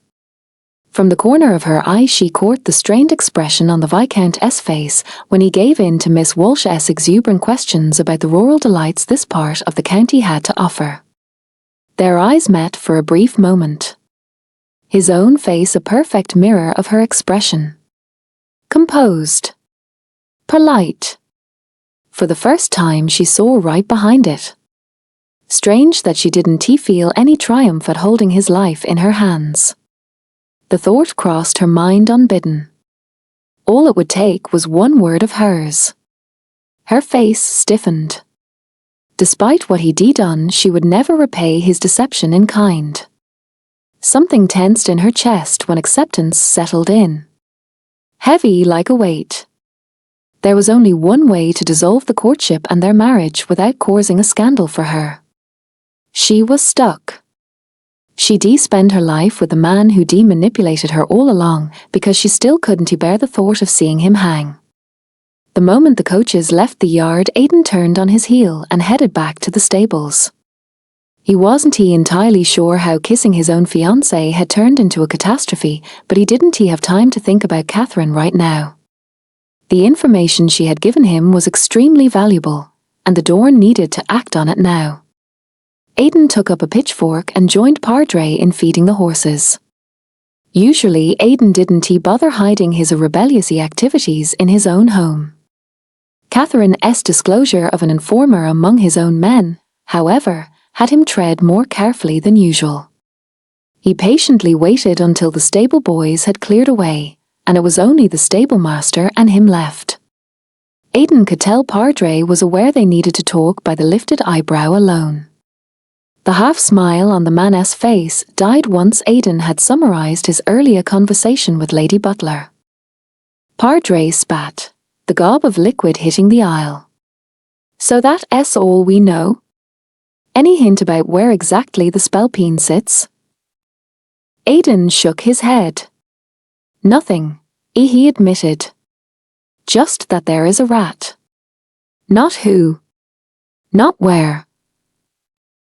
Padre's eyes narrowed at him. Better than nothing, though. How did you find out about it? Aidan shrugged casually. Somebody told me. The stable master's reply came quick, tension thick in his voice.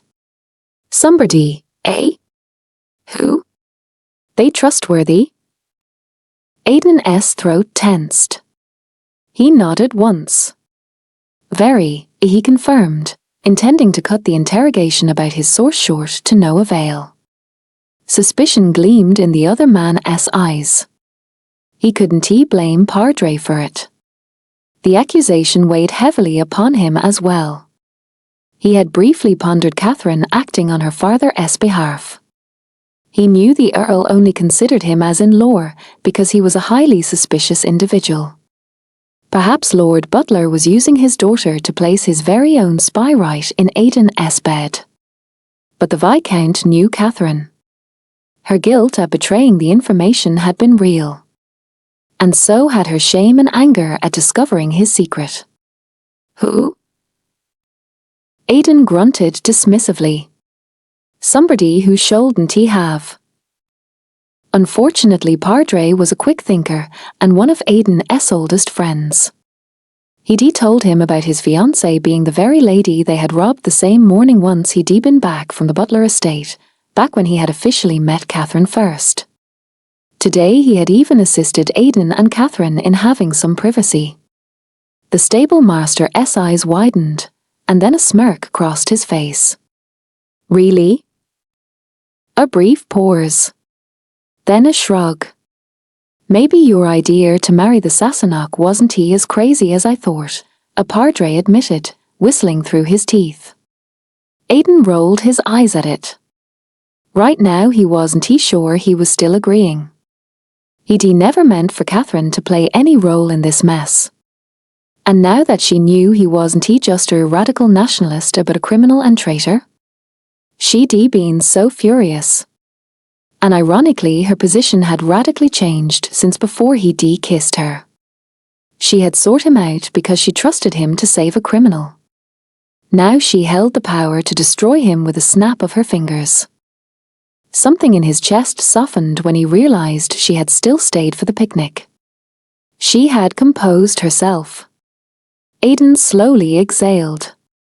Since nobody had come to arrest him yet, Catherine obviously had not betrayed his secret. Maybe there was hope for their marriage. Padre's voice ripped him from his musings. So what are we doing about it? Aidan thoughtfully cracked his neck. Cancel this week's actions, right? Tell them we have an informer among the sheriff's people. Schedule a meeting for about 2 weeks from now, right? That'll give our own little rat time to panic about us having a spy as well. Maybe they'll bite. The stable master tipped his chin. Consider it done. A beat. I'll deliver the message myself. So they all take it serious. Padre returned a couple of days later. A mere nod told Aidan the message had been delivered. His shoulders relaxed a little. He had not heard anything from Catherine or the butlers, yet the looming threat of her changing her mind had weighed heavily on his mind the last few days. At least the Dorn was safe for now. The stable master approached him, a couple of letters dangling from his hands. Aidan had expected correspondence to arrive together with him and took the envelopes. Padre nodded at the last one. Met a butler messenger on the way. Saved him the ride, he casually remarked, and Aidan inclined his head briefly. Like it didn't matter. Get yourself something to eat. He grinned. Mistress Jones has been saving some for you. Something I'd need to know happening under my roof? Aidan teased. Padre just smirked in response and handed his horse to one of the stable boys. Aidan accompanied him back to the house, excusing himself to his office. Once the door had closed behind him, he carelessly tore the butler letter open and unfolded the paper inside. Heavy. Cream-coloured. Elegant handwriting informed him that Lady Butler Senior had arrived at her husband's estate. He was invited to a ball welcoming Lady home coming Saturday. A personal note was attached. The lady herself let him know she was delighted to finally make the acquaintance of her future son-in-law. Aidan briefly closed his eyes. Weights he had not been aware had burdened him seemed to drop off his shoulders. The betrothal was intact. Catherine still was protecting well, whom exactly? Dawn? The Viscount? It didn't matter. And he'd make sure Catherine knew he wasn't angry. She had cheated on her fiancé. But she had cheated him with himself after all. A rueful smile tugged at his lips. He'd been so obsessed with his own worries that he had not actually pondered her own feelings about the recent events. Catherine must have been devastated herself. For the first time since the picnic, Aidan felt hope. If they could just talk in person, he was sure their misunderstanding could be rectified.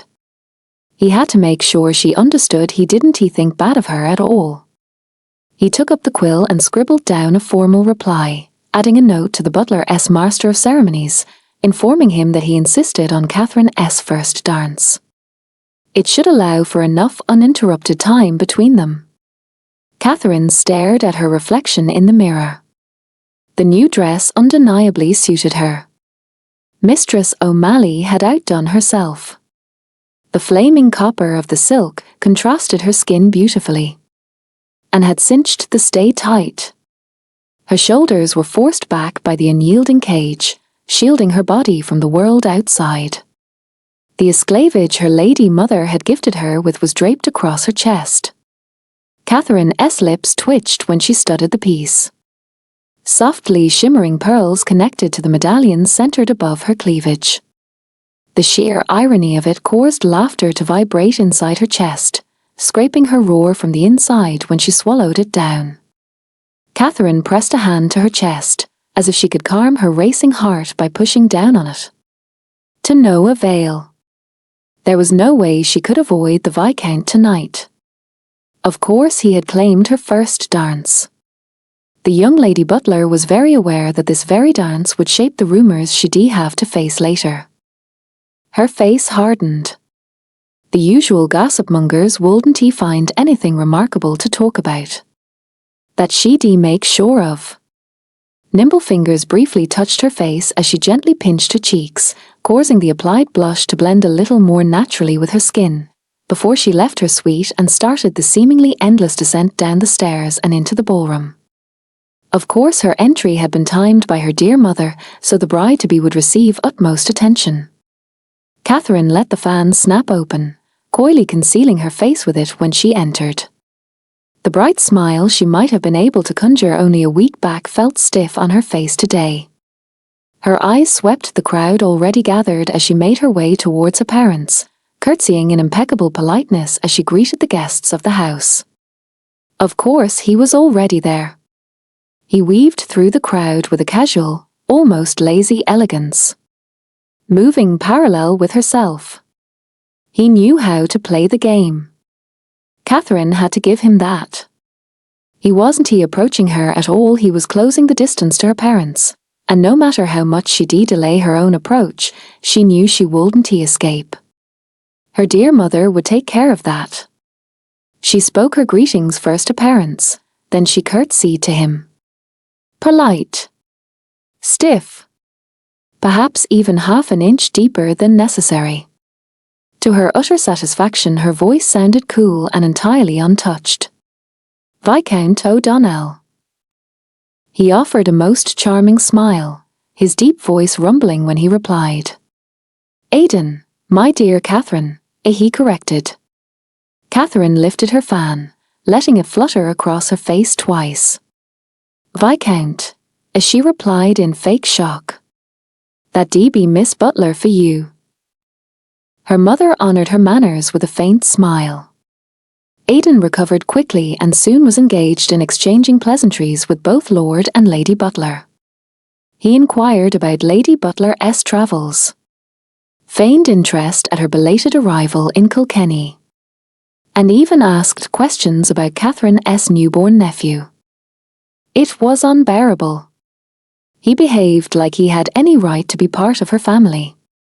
If gazes could kill, Aidan O'Donnell might have been a dead man already. Catherine knew he was aware of it. Something in his gaze caused her to shiver, the almost invisible lifting of an eyebrow painfully reminding her that no matter her feelings about him here, under the eyes of every gossip-hungry person of standing in Kilkenny, she had to play her part.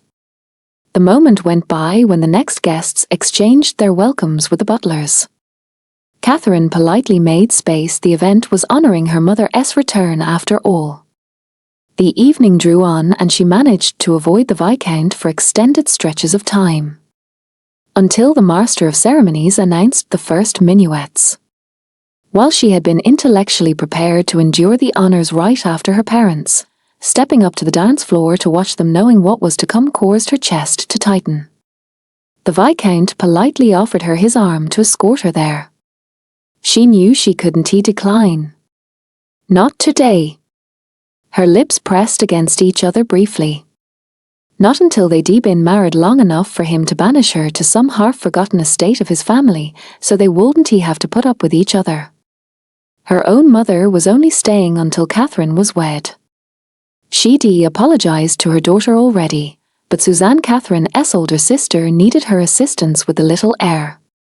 And as a newlywed, Catherine's mind surely would be on other topics than entertaining her lady mother. The music started to play. Her parents moved in perfect harmony with each other. Nobody watching would have guessed the Lord and Lady barely spent any time with each other. Catherine's heart sped up when the Viscount leaned in at a crescendo. Miss Butler, I believe I finally understand what troubles you. Pray believe there is less cause for alarm than you suppose. Catherine lifted her hands to join the polite applause for a particularly well-performed combination of steps. Her smile locked in place, her sole attention fixed on the minuet, pretending she had not heard him. A frustrated sound met her ears. Then his voice again. Faint. Intimate. His words were designed for her alone. You can't avoid me for the rest of our lives, lady. If you insist on it though, I can do the talking. Her jaw clenched, teeth gritting at his bold statement before she graced him with a brilliant smile. Don't you think you talked enough already, Viscount? A distinct clearing of a throat interrupted them. The Master of Ceremonies jerked his chin, signalling they were expected to take their place. She looked around for Maisie, handing over her fan with stiff fingers to keep her hands from showing any sign of nervousness. Their parents ended their dance with an elegant curtsy and a deep bow, making room for their next couple. Viscount O'Donnell and Miss Butler. She approached him with the slow, Measured grace the minuet demanded, and Catherine sank into a deep curtsy while the Viscount opened with a graceful bow.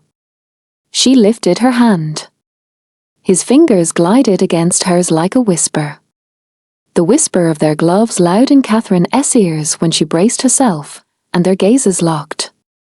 For a brief moment they were very close. His voice rang out again, barely louder than a breath. "So, Miss Butler. Regarding my earlier sentiment, as I said, I firmly believe there is less cause for alarm than you believe." He swept her into a slow turn. "Less cause for alarm?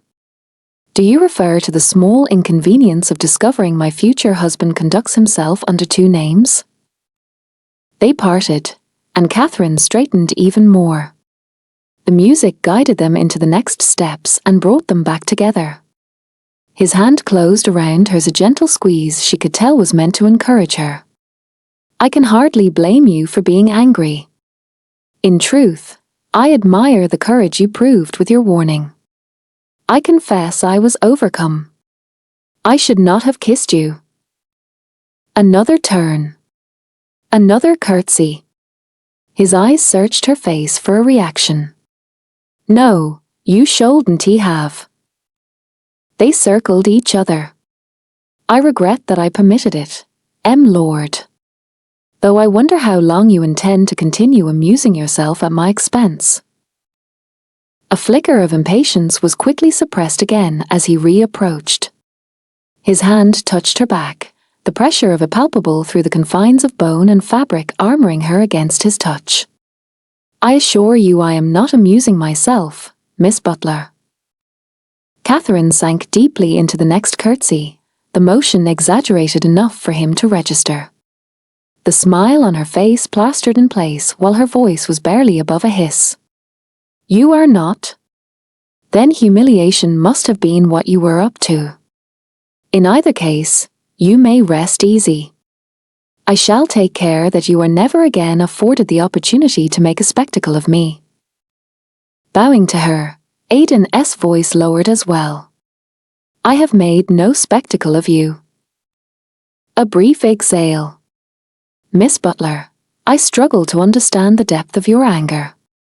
You believed you had compromised yourself with another man. Yet that man was myself. Surely that must make the matter far less serious than you suppose." Her eyes widened. Anger welled up in the depths of the lively orbs. She caught herself just in time, the brief hesitation before her next move barely visible to the crowd. Her voice had dropped another couple of degrees. "My concern was never that I betrayed you." Something crossed his eyes. Had she not known better, she might have taken it as confusion. "I genuinely don't know what you accuse me of." Another turn brought them closer again, the faint tremble too audible in Catherine's voice when she replied. "You allowed me to stand before you like a fool while you knew perfectly well who you were." She swallowed. "You let me confess myself to you. You listened while I trusted you with information that could have ruined me, perhaps worse." His hand twitched around hers, clutching her fingers in his so hard it was almost painful. His voice sounded as though she had knocked the breath out of him. "You believe I contrived all this with malicious intent. Catherine, Miss Butler. I meant no cruelty with it. I just wished to speak with you unburdened." He was almost convincing. The dance was drawing closer to an end, another figure bringing them back together. Hopefully the ruse covered the heat stinging her face. Unburdened with the inconvenience of honesty, as she asked, her voice deadly quiet. He didn't reply. When his heels touched before the next bow, his voice rang out. Without the interference of politics and obligations that make plain conversation nearly impossible in daylight. Catherine withdrew her hand from his. Their gazes locked as if either of them might drop the moment they looked away. "You invited me to meet a stranger while you were already courting me as my future husband. Pray tell me, my lord, how would you call that if not manipulation?" The Viscount lingered half a breath too long. "I had to speak with you, Miss Butler." "I..." Catherine cut him short. "How obliging of you to explain it so plainly. And here I imagined you required a confidant, not a mere tool." The gap between them might as well have been a chasm. The last chords of the music brought them back together. She sank into another curtsy. "You have been most instructive, my lord. I shall not forget this lesson." His jaw clenched briefly. His voice cooled as he gracefully sank into a bow in response. "I see you think very poorly of me." Catherine lifted her gaze to his face, a saccharine smile stretching her lips when her heel found his foot, and she deliberately lowered it. "I think precisely as well of you as your conduct allows, my Lord O'Donnell." The music ended. Catherine turned on her heel and made her way toward her chaperone. Her empty hands twitched, then she tugged her fan from Maisie's hands. She knew he was following her. She spun around a last time, the fan snapping open as she covered her face with it.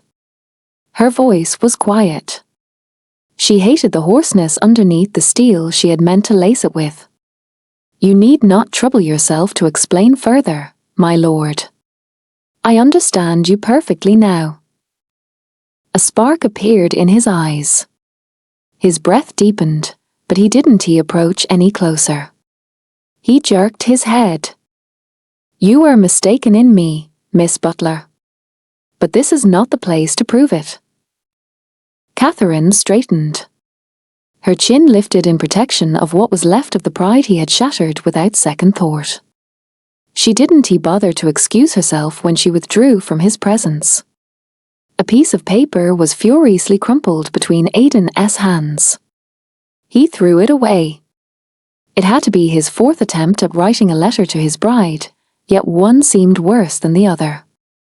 The small chamber the inn had provided was lit by a single candle that had burned low during the night, wax spilling over the narrow writing desk. 3 other sheets already lay discarded beside it, the ink still glistening on one where he had pressed too hard with the quill. Arriving home after the ball, he had been furious. She accused him of having played her all along when she had been the one kissing strangers in backyards. She disliked kissing him as the thief. She had cheated on him and enjoyed it, while kissing her fiancé had caused a war between them. Wasn't he the one being unreasonable? On reread of his first letter, he decided that words like, "I have proved utmost generosity in my dismissal of your outrageous behavior and believe I am not the one deserving contempt," might not contribute to his cause. He stared at the line again, the arrogance of it making him grimace before he crumpled the sheet and tossed it aside with the others. While he knew he was right about her feelings for the man she believed to be a criminal, she had ultimately chosen him. Her betrothed. She had gifted him her trust. That had to mean something. Unfortunately, he couldn't deny she was right. He had asked improprieties of her while their wedding date had already been set. He had never meant to ask her to meet with his secret identity. He had been fed up pretending he didn't care about her. He'd even told her so. Or tried to, at least.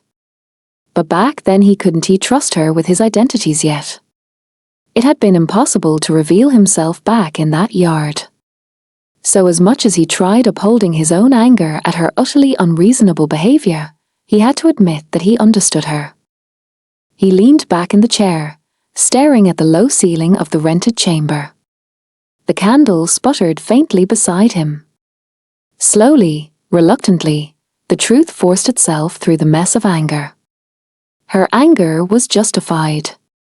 She stood there, shaking with fear, trying to do the right thing, afraid she'd hurt or insult him while still standing up for the man she had already rejected in favor of the cool fiancé he'd been forced to play. Just that he had never meant to manipulate her. Or make fun of her. She had meant too much, she still meant too much, and he wanted to make it up. Letter 5 followed the last. He did want to make it up. She wouldn't by him begging her forgiveness anyway. She'd only think he was trying to save his neck from the rope. Maybe he had to accept that what he hoped they might have once they were married was broken already. Marrying her was always supposed to be a sacrifice for his cause. For his agenda. He could go back to that. He'd never expected his English bride to like him and had been willing to trade the advantages of marriage with a butler provided for a cold, purely strategic marriage. Maybe it was time to accept he'd have just that. The bruise her heel had left earlier throbbed faintly when he shifted his weight. The memory of her saccharine smile flashed through his mind. He snorted despite himself and reached for another piece of paper. Catherine. You weren't supposed to mean anything. I didn't want to manipulate you. I was swept away with a brave, stubborn, utterly unreasonable, hard-headed Sassenach. I knew it was wrong to ask you to meet me. I never intended to use it against you. I was tired of pretending I didn't care. That's my crime. And I cannot regret it either. Take it or leave it. Just know that my deeds were motivated by fascination. I never meant to cause hurt. He waited just long enough not to smear the ink before folding the letter. Unsigned.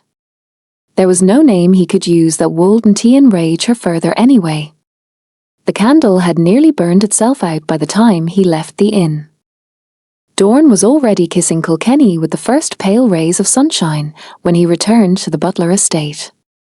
Walking, like any commoner. The streets were quiet at that hour. A cart rattled somewhere in the distance, and the smell of damp stone and early hearth fires drifted through the cool morning air as the city slowly began to wake.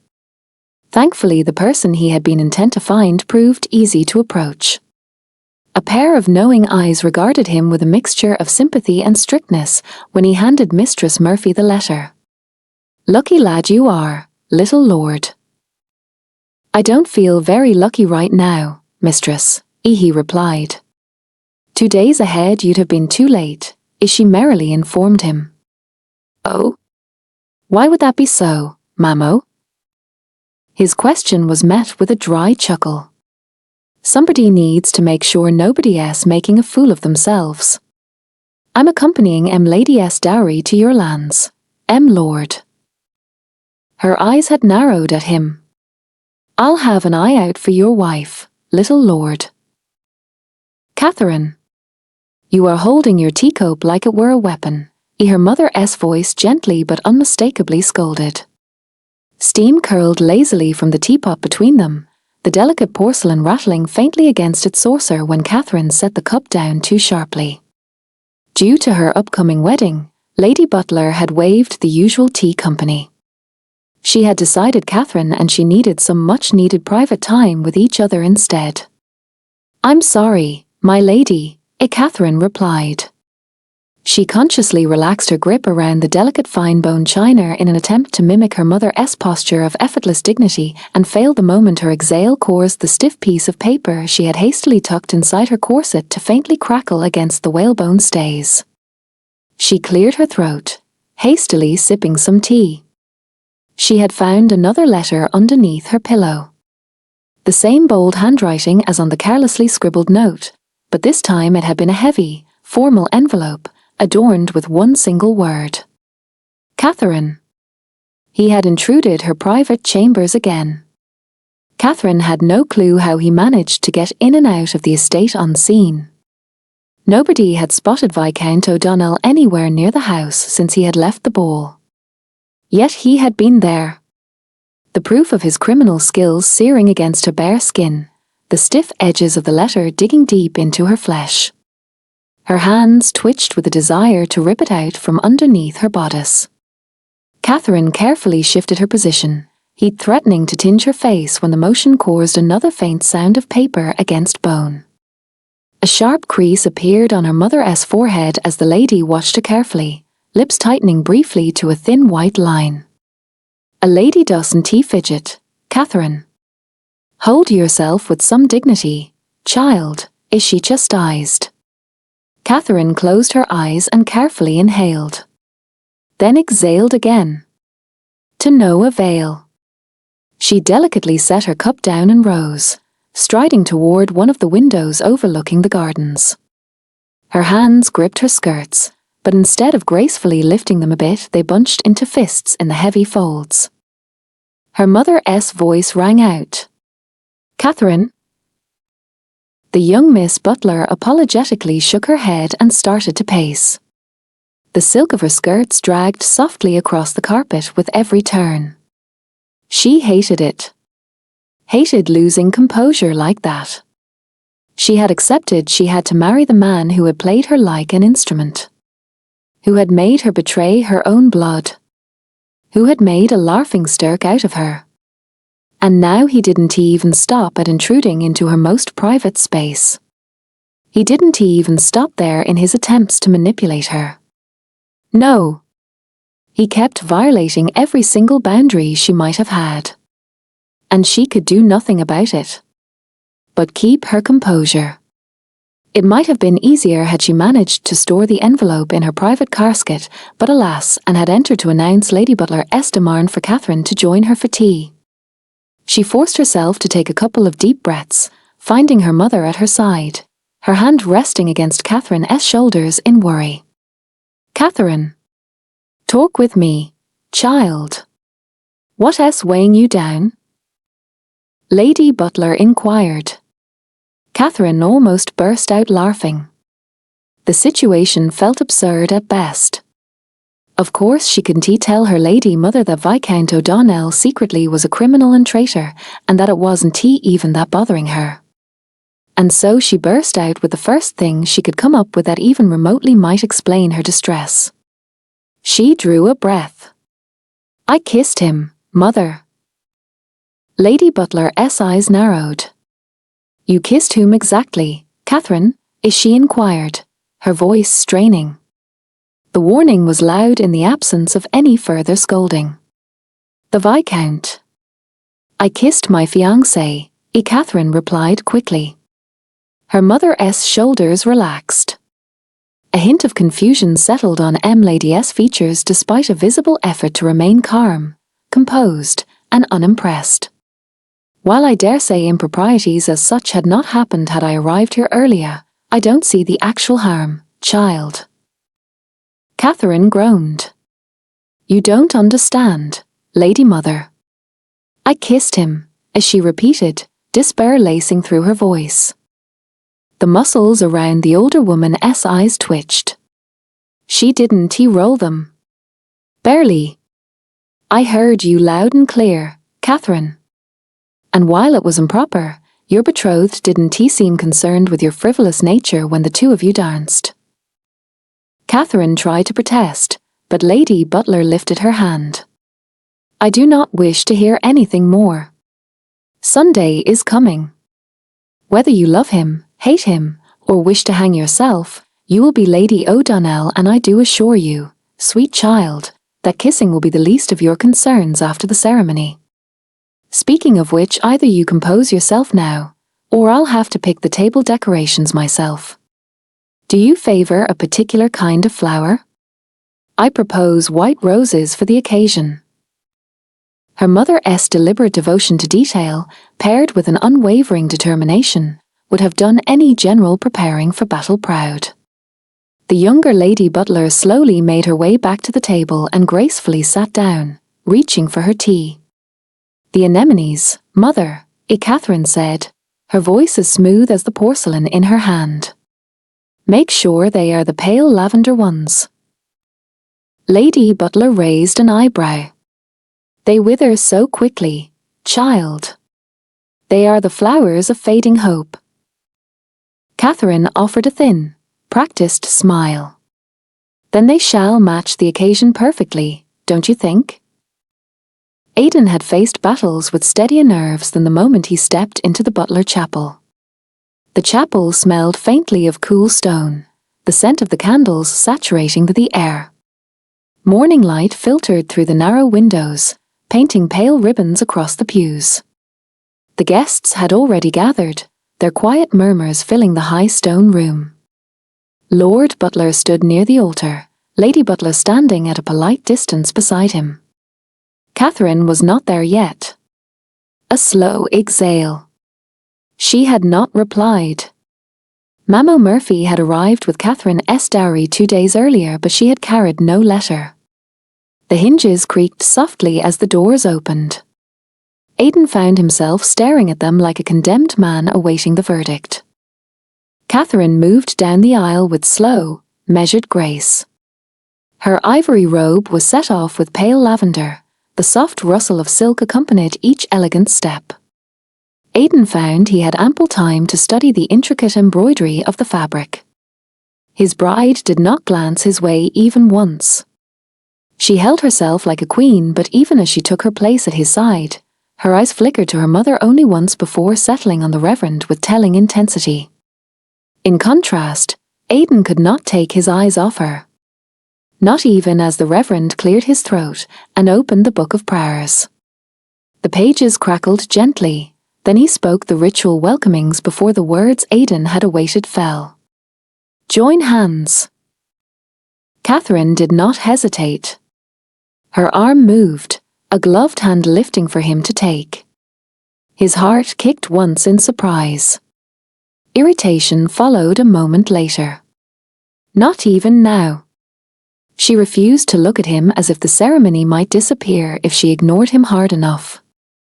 He took her hand, forcing himself to match the formality of her gesture. So she wanted to play the noble martyr beneath impeccable manners? 2 people could play this game.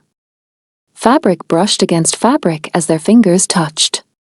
The faint rasp of glove against glove sounded louder than it should have. A faint tremor ran through her hand. He could tell the moment she noticed it her muscles twitched, then her arm was perfectly steady again. Aidan swallowed. Once. She still believed he had made sport of her. She could have destroyed him.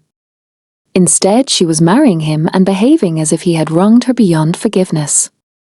He closed his eyes briefly, battling the urge to strangle her. Or kiss her. Anything better than the farce he was taking part in right now. The Reverend was moving through the ceremony with agonizing slowness, yet the moment of truth came too fast. Aidan, will you have this woman as your wedded wife, to live together after God's ordinance in the holy estate of matrimony? Will you love her, comfort her, honor, and keep her in sickness and in health, and, forsaking all other, keep yourself only for her, so long as you both shall live? For the first time today, Aidan took the time to simply look at his bride without any expectations toward her. He simply studied her, the fierce, utterly stubborn, smart woman that she was. He exhaled, forcing his chest to widen when it threatened to clench tight, realizing he wasn't lying. I will, he simply replied. The Reverend turned to her instead. The ritual words rang loud in Aidan's ears.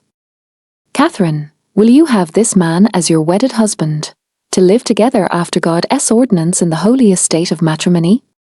Will you obey him, and serve him, love, honor, and keep him in sickness and in health, and, forsaking all other, keep yourself for him, so long as you both shall live? The hand still resting upon Aidan's violently shook through the entire recitation. Something heavy settled upon his chest when he noticed how she had to feel right now. She was truly convinced she was marrying not only a traitor and criminal, but also the person who'd taken joy in humiliating her. His irritation at her dissolved, leaving an ache in his chest exactly where his heart was beating. The hand in his stilled. Her shoulders squared. Catherine's voice rang out clear. But this time Aidan understood the brief hesitation, the moment of hoarseness before she cleared her voice. She wasn't just angry. She was afraid of having to spend her life with him. The thought gutted him. His own hand strained as he took the ring from the Reverend's Bible. He slid it over Catherine's finger and then, without thinking about it, gently closed her hand to a fist around it, covering it with his own. His thumb vibrated against her knuckles before he could stop the motion. Catherine had been determined not to let the ceremony get to her. She'd be forever tied to the man who mocked her. He won. There was no other way to look at it. But at least she didn't need to give him the satisfaction of seeing her pain. Her eyes stayed fixed on the priest the entire time. Her ears didn't pick up any of his words until it was time for the vows. Aiden's part rushed past in a hurry, her heart speeding up with every word that fell from the Reverend S. lips next.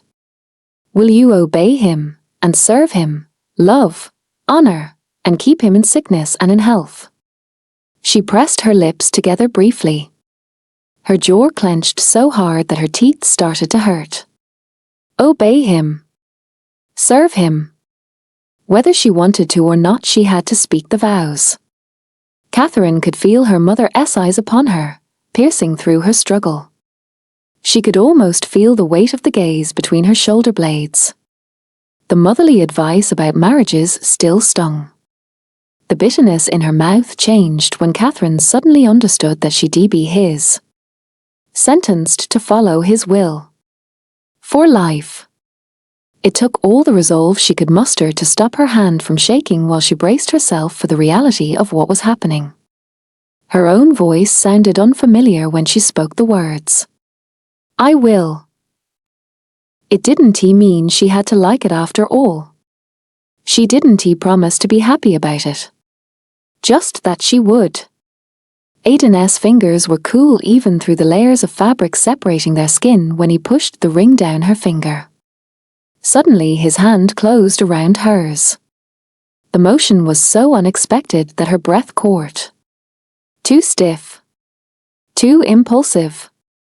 Both at the same time somehow, and something almost like a caress touched against her knuckles.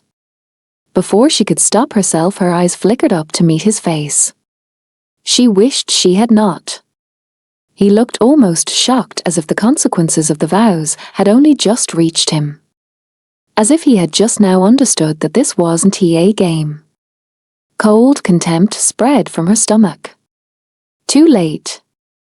At least she wasn't the only one despising this connection.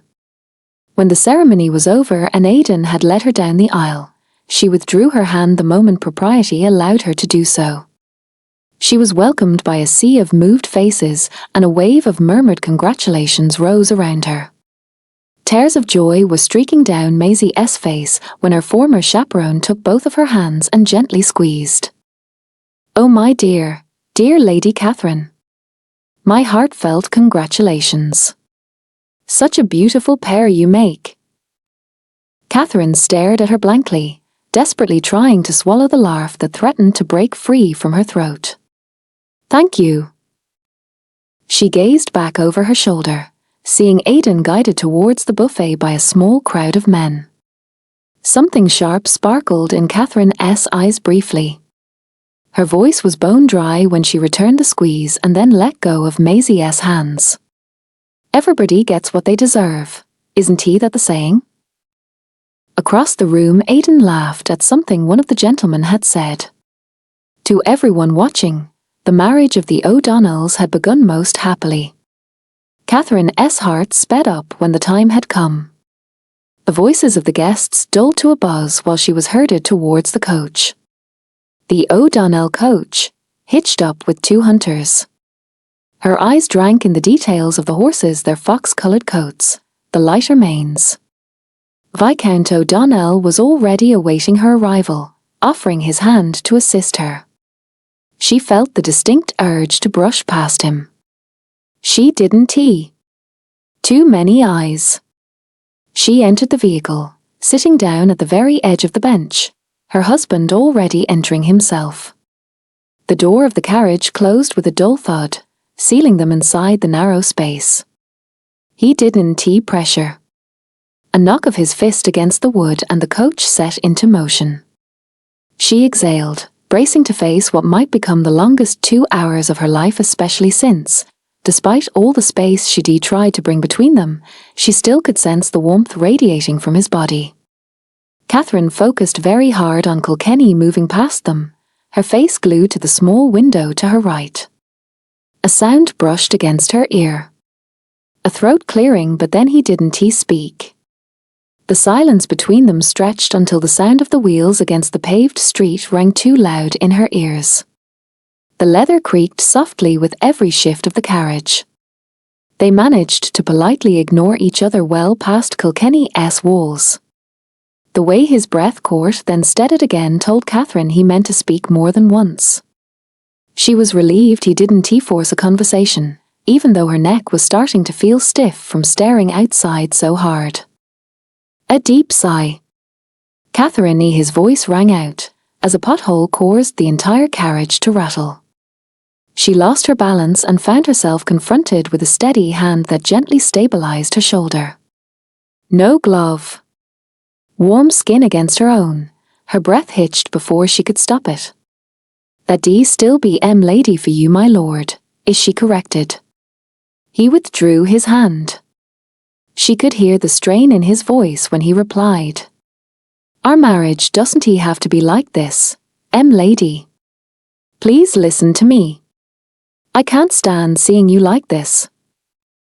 She meant to interrupt, but he simply kept talking.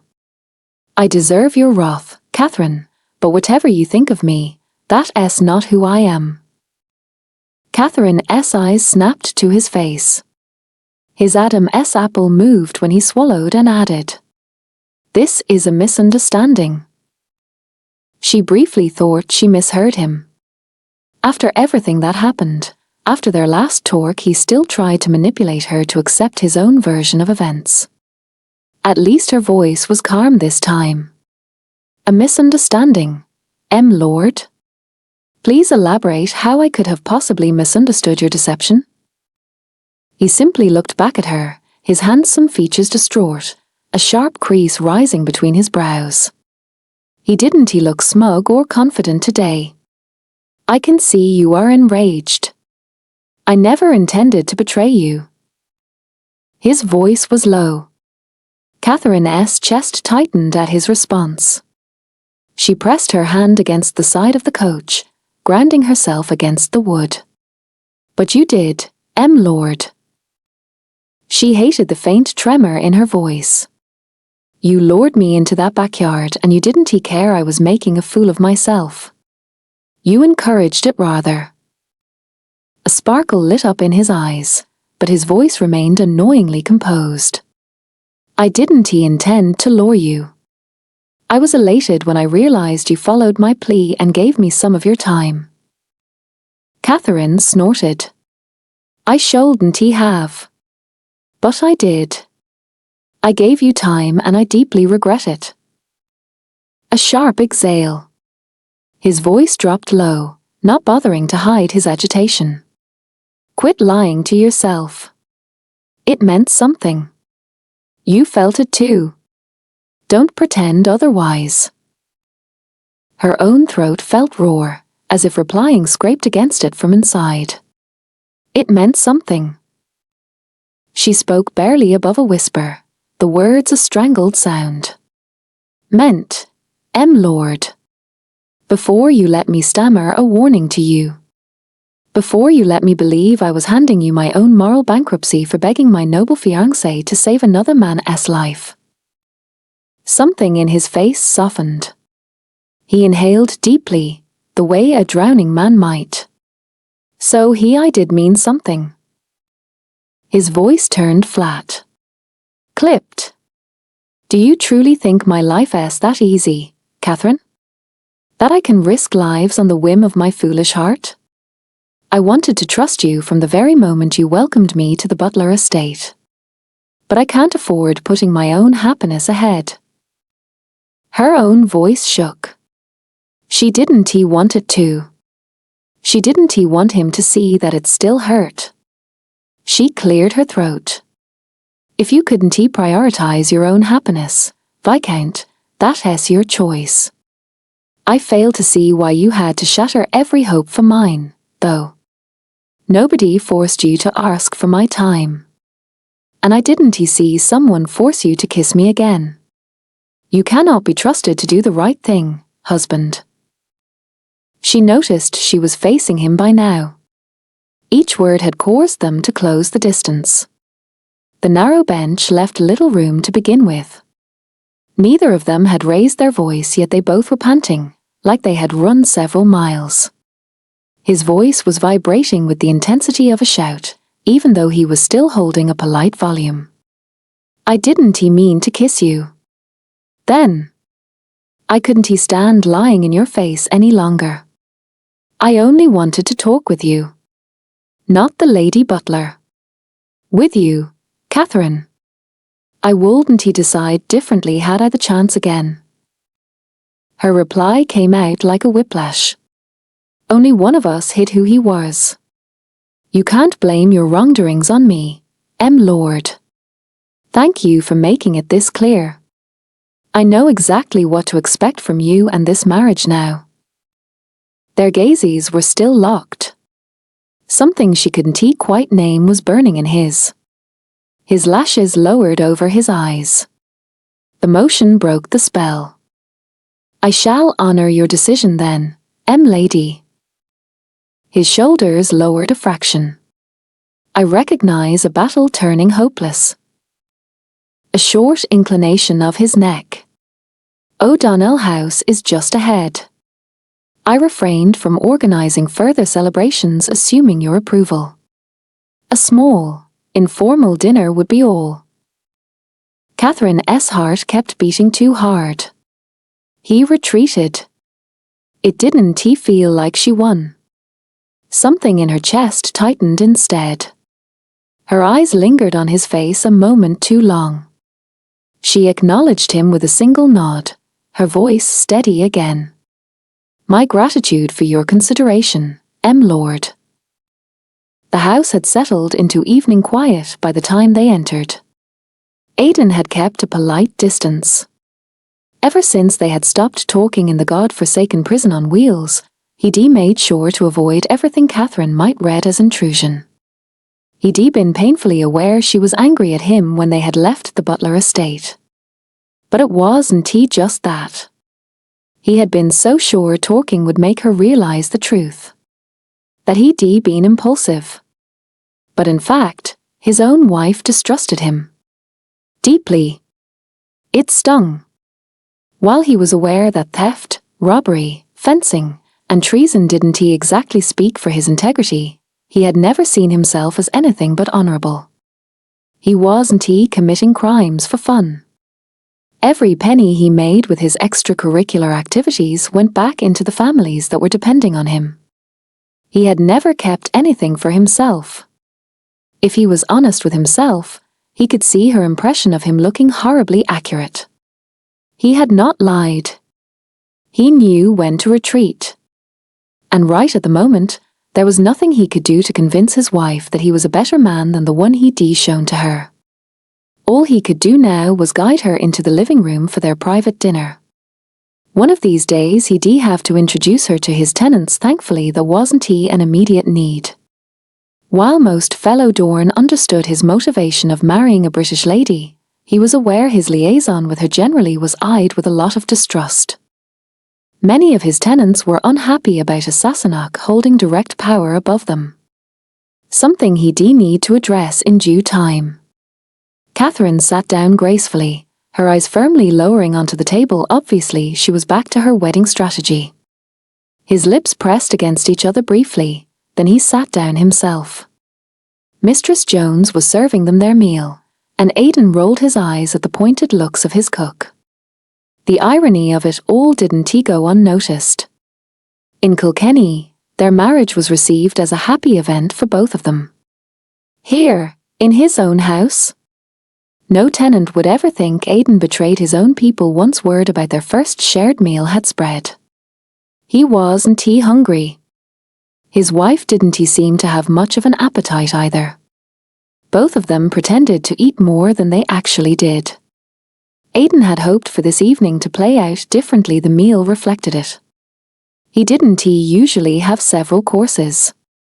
He had not meant to throw Catherine head over heels into the much simpler life she'd have to face here at O'Donnell House, though. He noticed Catherine slowing down even more once they drew closer to dessert. The soft clink of cutlery sounded louder than it should have. Mistress Jones was back, politely asking if Catherine was ready. Aidan caught her looking up at the cook with wide eyes, shaking her head firmly. "I'm not finished yet."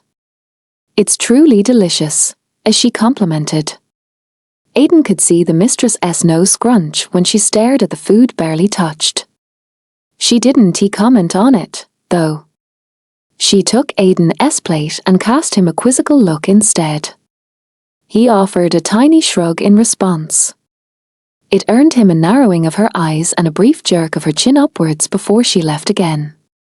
With nothing to do until Catherine would have finished her own plate, Aidan started to watch her more intently, although he tried to keep it discreet.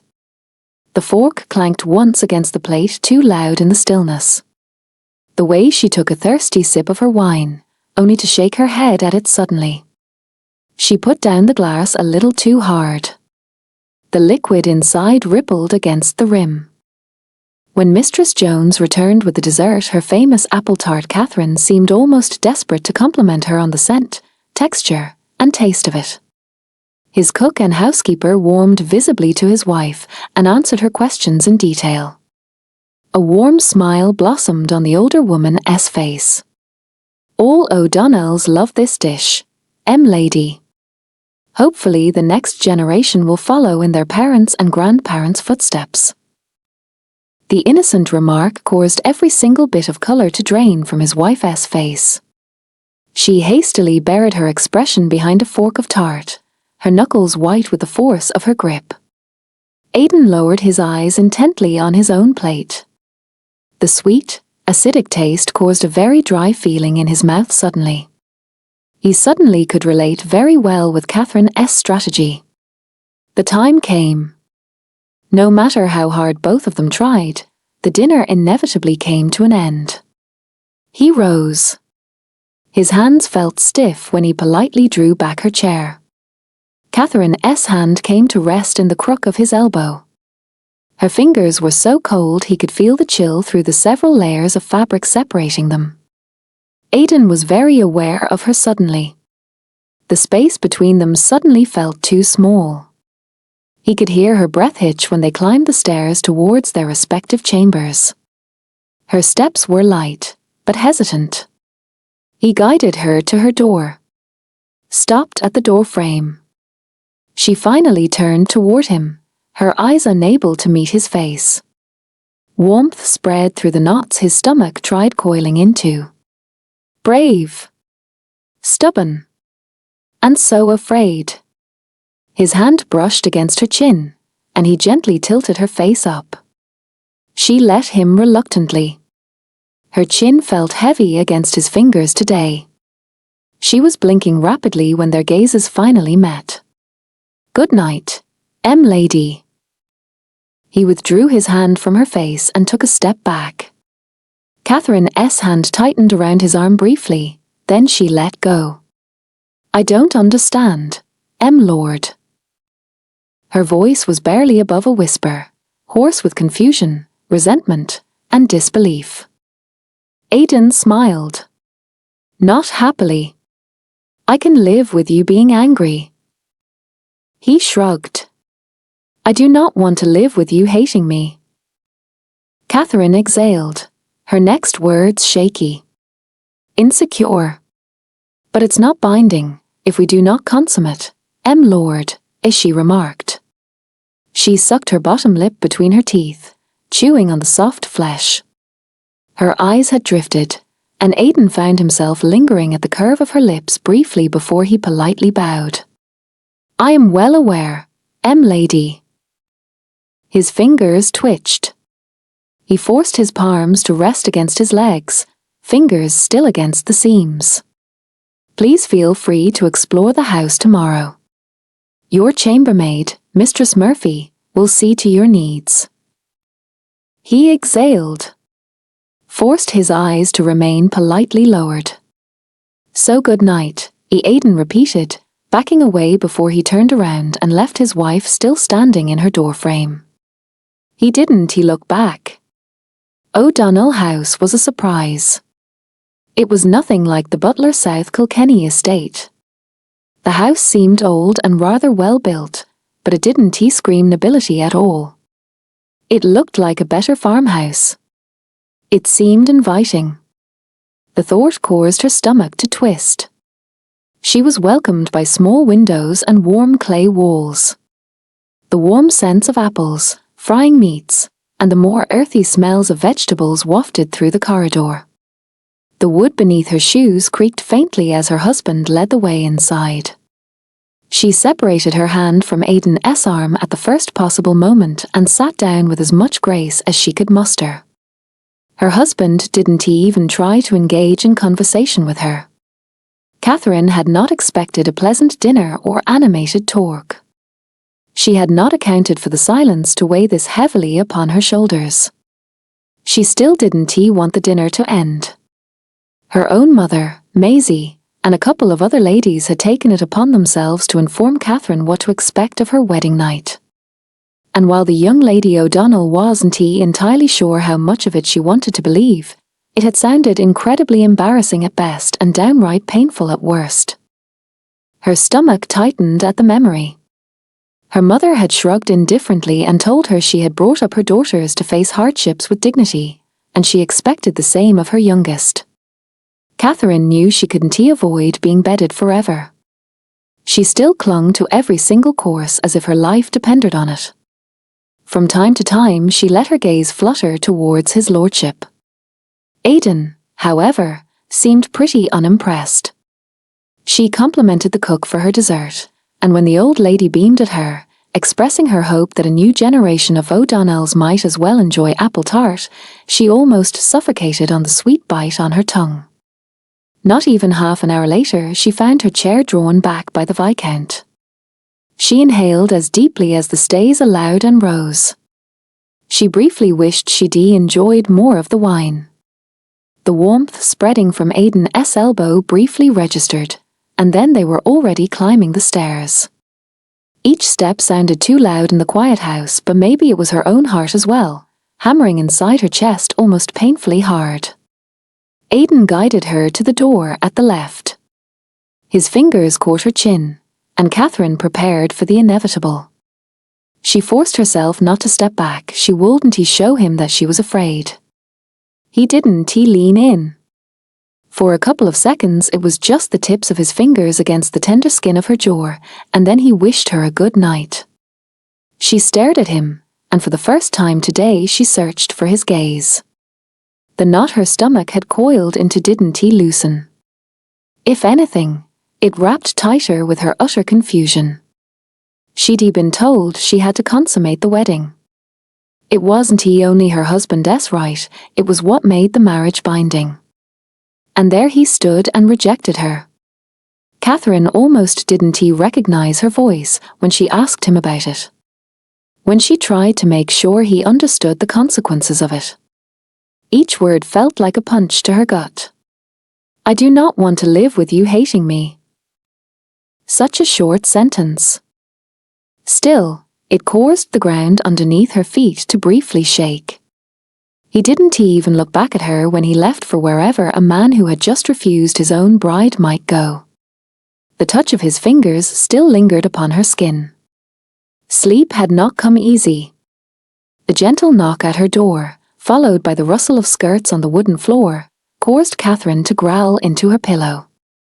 "Good morning, lady, it's a beautiful day," the merciless voice of her maid announced. "Long night, lady," the voice asked, a distinct chuckle lacing the words. The question hit her harder than it should have. Catherine instantly sat up, suddenly very aware of the situation. It had taken forever to peel herself out of her garments. A couple of hooks in the back of the mantua had torn from the fabric. She had not been able to reach all of them. She had given up trying. Unlacing the stay had proved equally impossible, but she had managed. Barely. She had fallen asleep in her shift, the expensive silk of the garment crumpled from tossing and turning endlessly.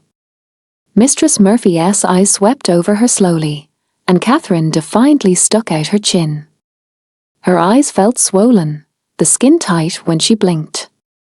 She was painfully sure the old maid knew exactly what had happened, or rather, what had not. Her own gaze dared the old woman to speak up about it. Mistress Murphy gently cleared her throat and motioned for her to rise. Catherine complied, biting back the urge to yell at the woman. She missed Anne. But Anne had stayed with her mother and was probably already on her way back to Barth with her. Heat stung her eyes. Catherine straightened her back, willing the moisture gathering behind her lids away. Maisie would be back with her husband by now as well, and she? She was here, the only remotely familiar face pointedly not looking at her while helping her into a fresh shift, sitting her down, and brushing her hair. She had enough. Did I grow a second nose overnight? When I wasn't he looking? A horn in the middle of my forehead? Anything like that? Or why else would you keep staring at me, Mistress Murphy? Mammo Murphy didn't he flinch. She efficiently kept working on Catherine's hair. She did lower her eyes briefly, acknowledging her mistress's anger. Forgive an old woman for her curiosity, lady. A couple of finishing touches at Catherine's head, a fresh stay held out for her to put on. The maid's voice was steady, carefully neutral, if anything. I've seen my share of married couples, lady. The little Lord Aidan has been up before dawn. He's outside with the tenants. He's. When the maid caught Catherine's expression, she quickly shut her mouth again, finished lacing the stay in place, and helped her mistress into the rest of her garments. She backed away from Catherine, curtsying deeply. He has been rather affected by you, lady. Ever since that high tea at your father's house. A pause. If you'd like a bite for breakfast, Mistress Jones saved some porridge for you, and I think she also mentioned freshly baked oat rings. Please let the kitchen know when you are ready to be served. Catherine's fingers tightened around the fabric of her skirt. She cast the maid a long glance. Something about the maid's words didn't tee it up. She couldn't quite put her finger on it. She didn't like it. Aidan slipped into the stables with the first light. The smell of hay and the warm odor of the animals hit him immediately. Padre, reliable soul that he was already tending to the horses, shooing around the stable boys. Rank didn't he protect anybody from doing their part in Aidan's world, and so the Viscount took one of the forks and started to help. He worked his way toward Padre, joining him, and the men exchanged a couple of words. Padre's voice was quiet. They checked the north road, he casually let him know. Aidan stilled, then kept working in the same steady rhythm. The north road? Padre nodded. Aye. A pause. That's where the sheriff's men waited yesterday, he added. Aidan's gaze lifted slowly. We don't use the north road. His remark was met with a toothy grin. Aye.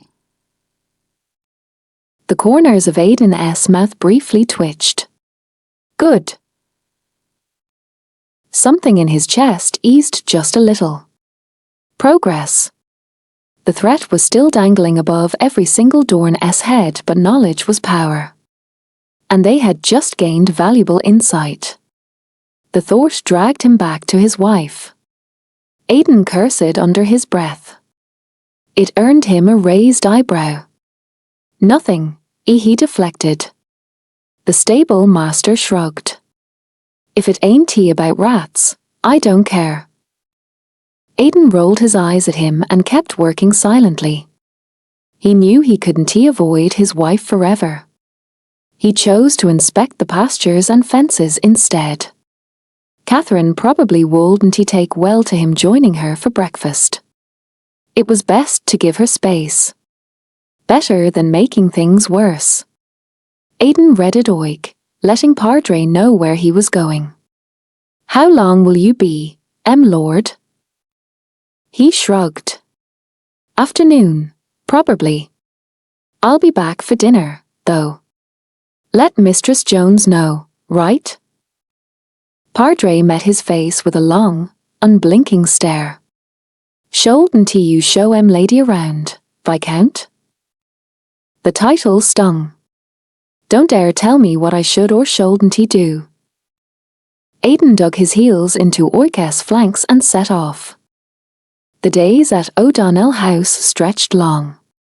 Her own husband was avoiding her.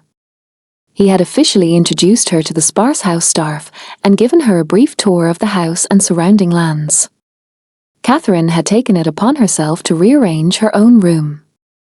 It was the only place that offered at least some sense of familiarity. It had taken some time. It had kept her busy.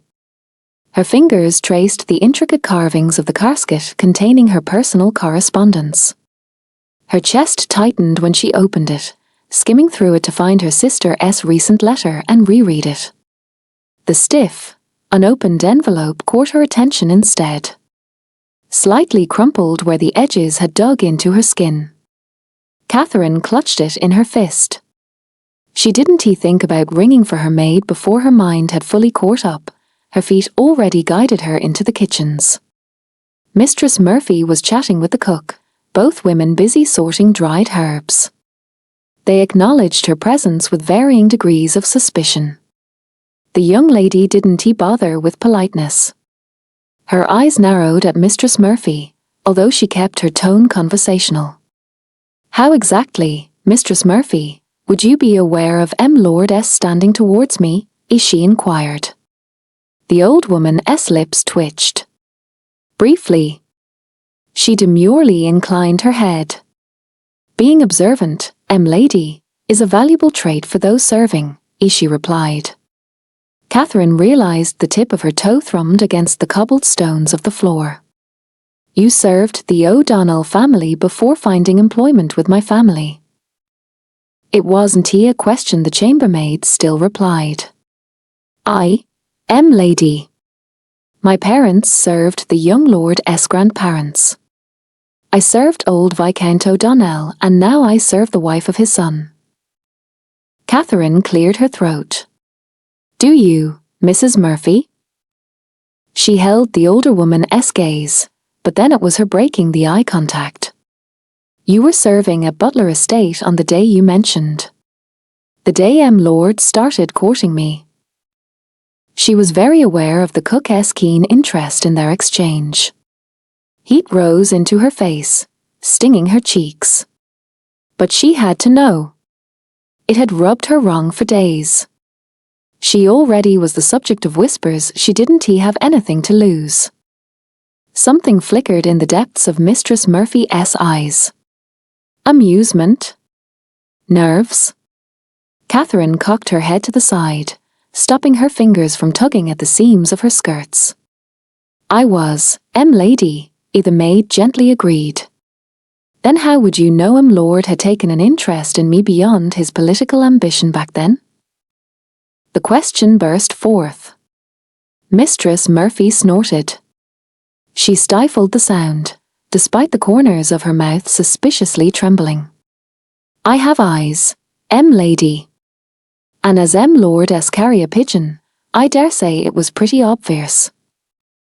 Her eyes lingered on the envelope still clutched in Catherine's left hand, and she quickly continued, her voice void of any amusement now.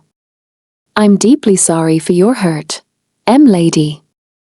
I do hope you forgive an old woman's foolishness. I meant to help."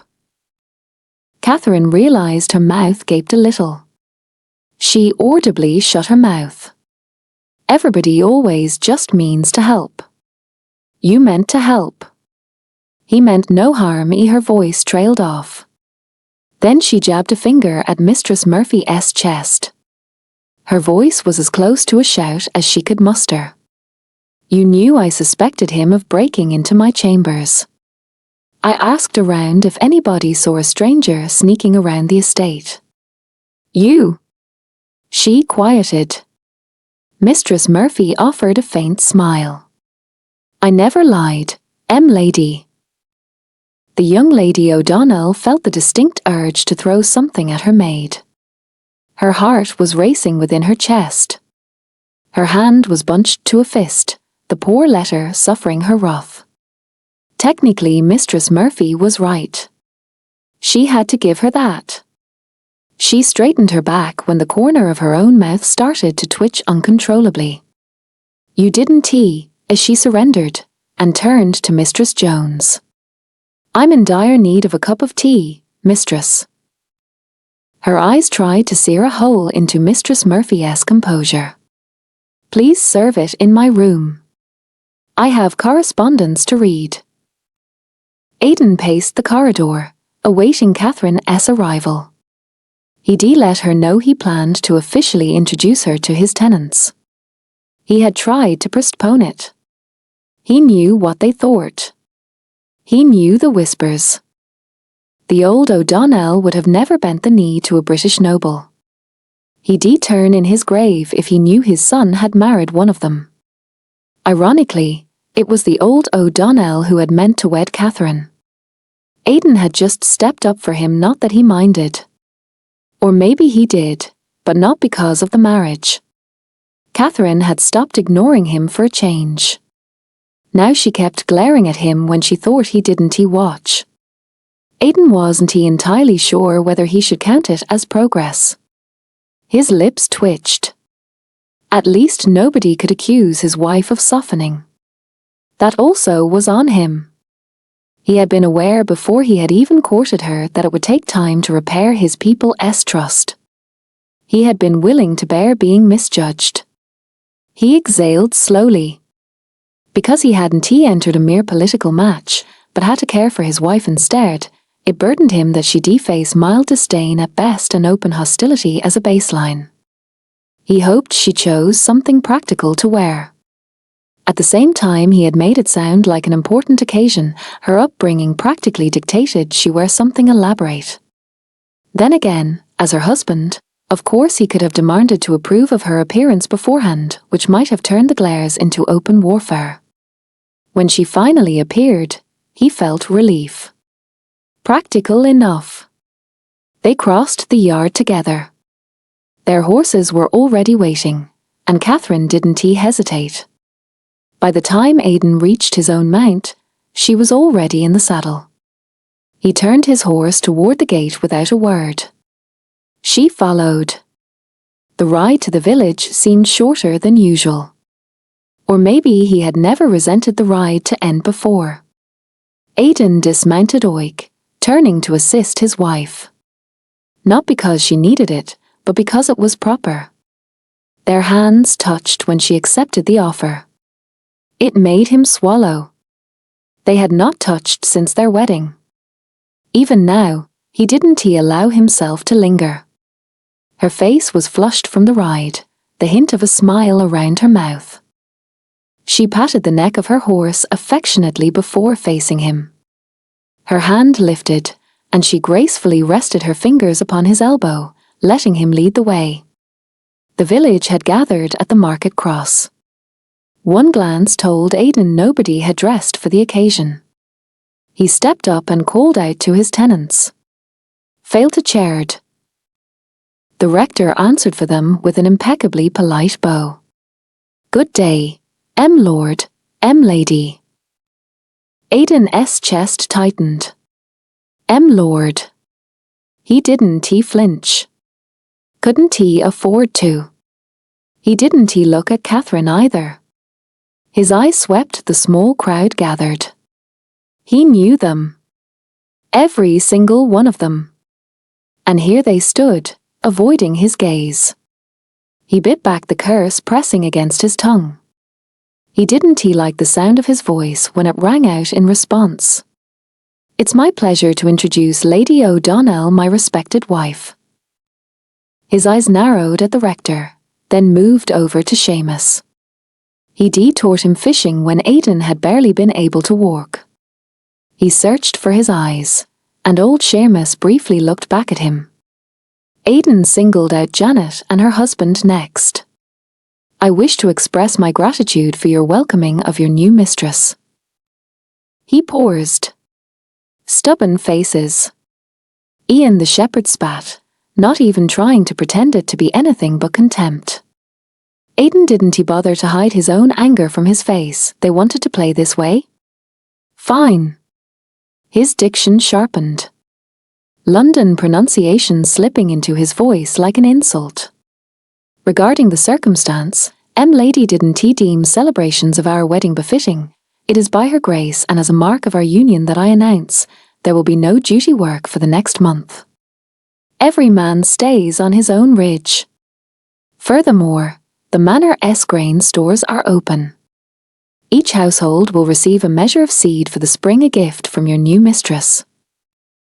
Aidan's lips stretched to a thin smile at the murmurs spreading at his announcement. He'd have supplied the grain for the upcoming season anyway. Let them choke on thinking they now had to be grateful to the Sassenach. He flowed into an elegant bow. Lady, and I will not keep you from your work any longer. We are awaiting your visits coming lunacer. He turned on his heel, only now realizing that Catherine's hand had stayed on his elbow the entire time. Once they reached the horses, she withdrew. His eyes flickered across her face, but whatever expression she might have worn was already replaced by the impeccable mask of composure she wore like armor. Aidan mounted Oig, spurring her into a fast sprint back towards O'Donnell House.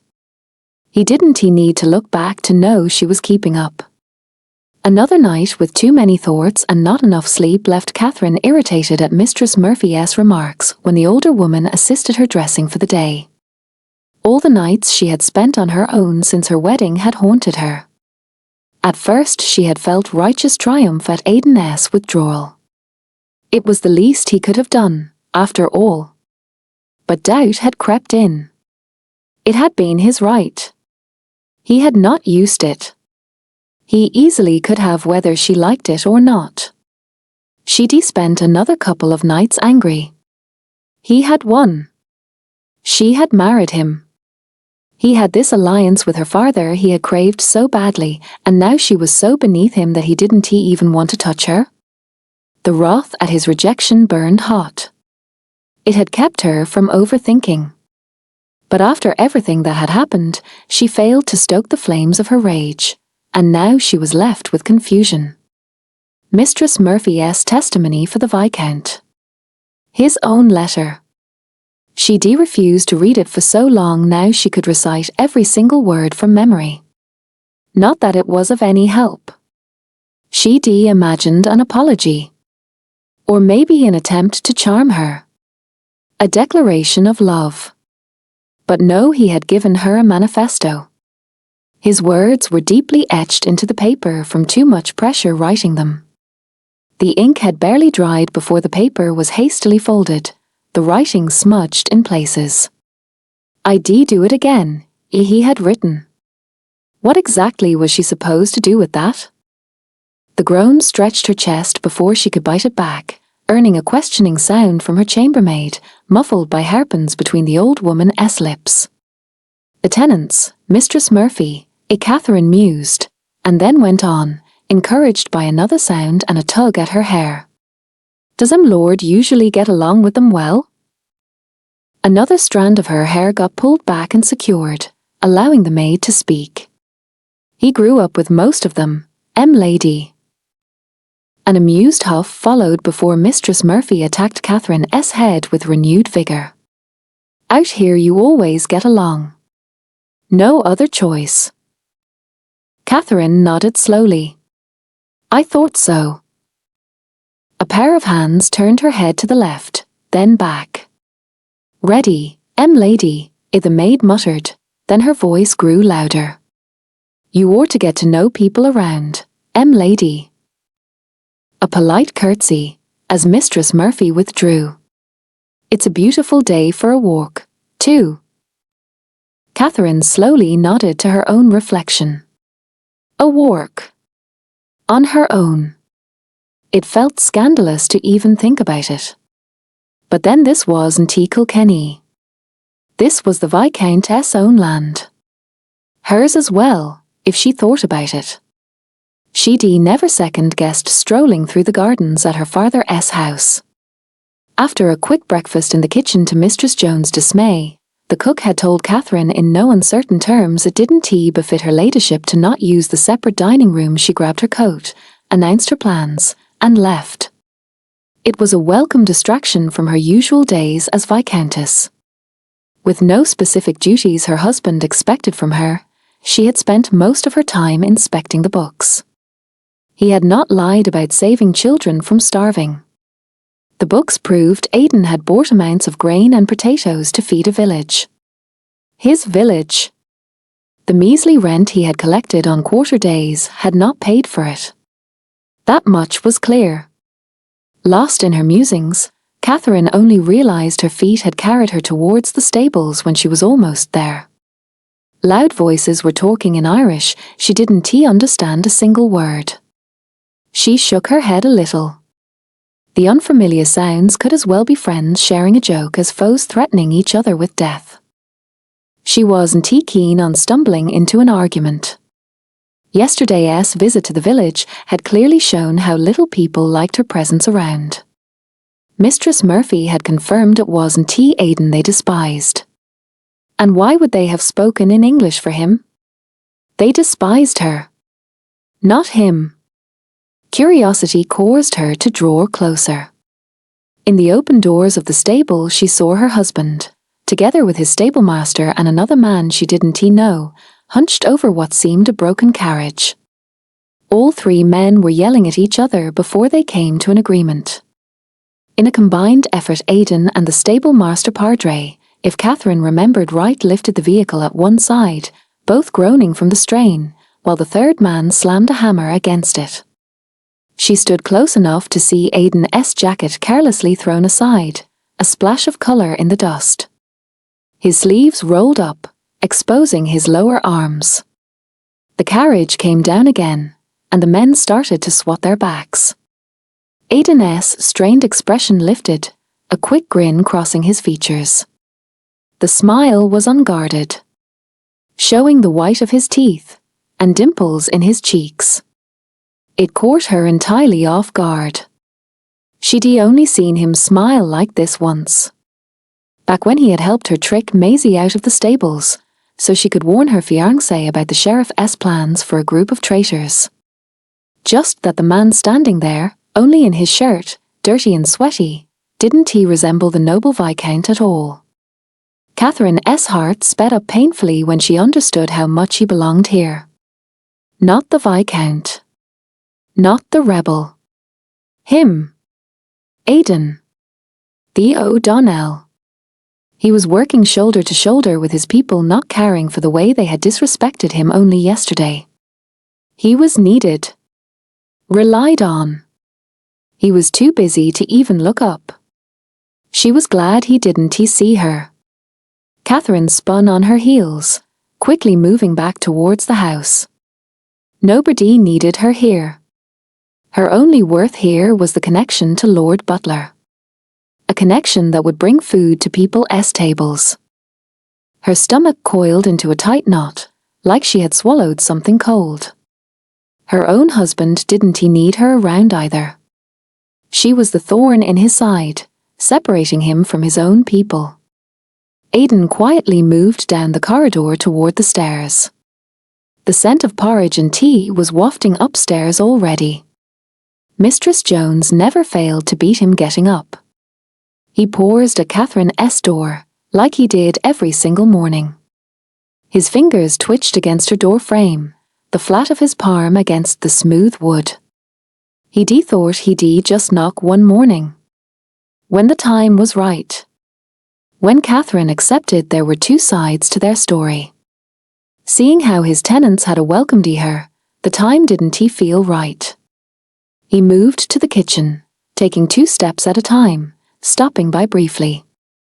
He didn't bother to sit down, but wolfed down his usual bowl of porridge, leaning against a counter. Mistress Jones glared. He eyed the pot, and the cook lifted her spoon. "You're not the only mouth, Mo Tiarner. Leave some for lady." Aidan lifted an eyebrow at her. "I told you lady gets for breakfast whatever she desires. So don't let a hungry man starve." Mistress Jones shrugged. Lady usually doesn't he look like a barbarian eating her porridge? And she sits down doing so. She never requests anything extra. Aidan put his bowl aside. You asked her preferences for breakfast, didn't you? The cook nodded. Her eyebrows told Aidan her thoughts about the inquiry. He lifted both hands and backed out. By noon, Aidan took a break at the well, drinking deeply from the ladle, not caring that some water splashed onto his shirt. The sun was bright enough to make it a welcome refreshment. Padre joined him. The stable master took a deep drink himself, casually leaning against the nearby fence. Heard old Seamus's wife wasn't he well? His gaze lingered on the ground too long. Aidan studied him briefly. Not worried, a little impatient, rather. Something contagious? He inquired. Padre shrugged. Didn't he hear about anybody else? Aidan nodded. Mistress O'Flaherty checked on her? The witch didn't he? A beat. They say she saw a doctor. Aidan's eyes narrowed. A small nod. A real doctor? Aye. In Kilkenny. A sharp gaze. Aidan's face stayed carefully unimpressed. She's better? Padre shrugged. That's what I heard. Seamus seems worried still. Aidan rubbed his chin thoughtfully. We take care of our own.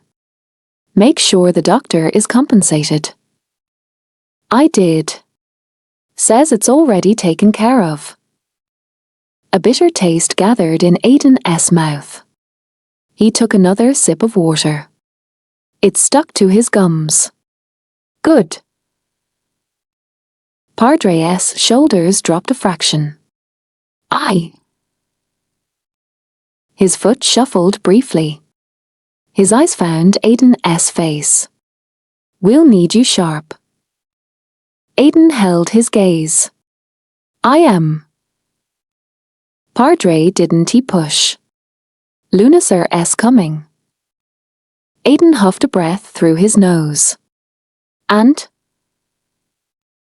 First quarter day as a married man. Eyes are on you. Aidan nodded once. His voice came flat. On her, you mean? Padre shook his head. On you, Lord. Aidan's jaw locked. Padre's gaze swept toward the main house after a while. Tell Mistress Jones I'll dine with lady tonight. Padre nodded. Aye. I'll be grabbing lunch anyway. The sun was setting slowly, painting the dining room in warm oranges. Catherine's eyes flickered toward Aidan, then back to her food. He seemed very focused on his own dinner as well. Mistress Jones had informed her that the Viscount wished to dine with his wife. The demand had twisted her stomach into a knot. That's where they stood now. Perhaps her judgment had been quick. Maybe her own pride had now ruined what had been between them when they first met. Her own husband was so intent on avoiding her that the house staff informed her about his dinner plans. During their first course of plain soup, Aidan had informed her about the formalities of the upcoming Lunacer events. He had outlined the procedure of collecting the rent and had also explained most of the tenants would eat at the big house that day. Usually quarter day was a festive event due to circumstance. This Lunacer might turn out less celebratory than usual. We will be judged by the progression of this day. It was the only time his eyes met hers. We need to stand united, lady. She had held his gaze. We shall then. He had not reacted to her not calling him by his title. Her fork sounded too loud when she stabbed a steamed carrot. Catherine looked up again, stealing another gaze at his face. He was devouring his meal with unbroken focus, oblivious to the heat stinging her cheeks. Only days ago she had been so sure she had been right. She had not been happy, but she had known she was bound to a man who couldn't he be trusted. A traitor. A manipulator. A man who didn't he care, whom he destroyed with his behavior. Today she might be married to a man who had cared too much and had acted without thinking. Somebody who had been affected by her. Her husband who could barely stand being in the same room with her now. Her heart stumbled. She couldn't stand it any longer, not knowing if there still was a way to live with each other instead of around each other. The silence between them stretched. Aidan seemed entirely unimpressed. Gooseflesh was rising on Catherine's forearms, her throat tight. Her breath hitched, then the words spilled out. Too quick. Annoyingly loud in the silence of the salon. I saw you working on a carriage the other day, Aidan.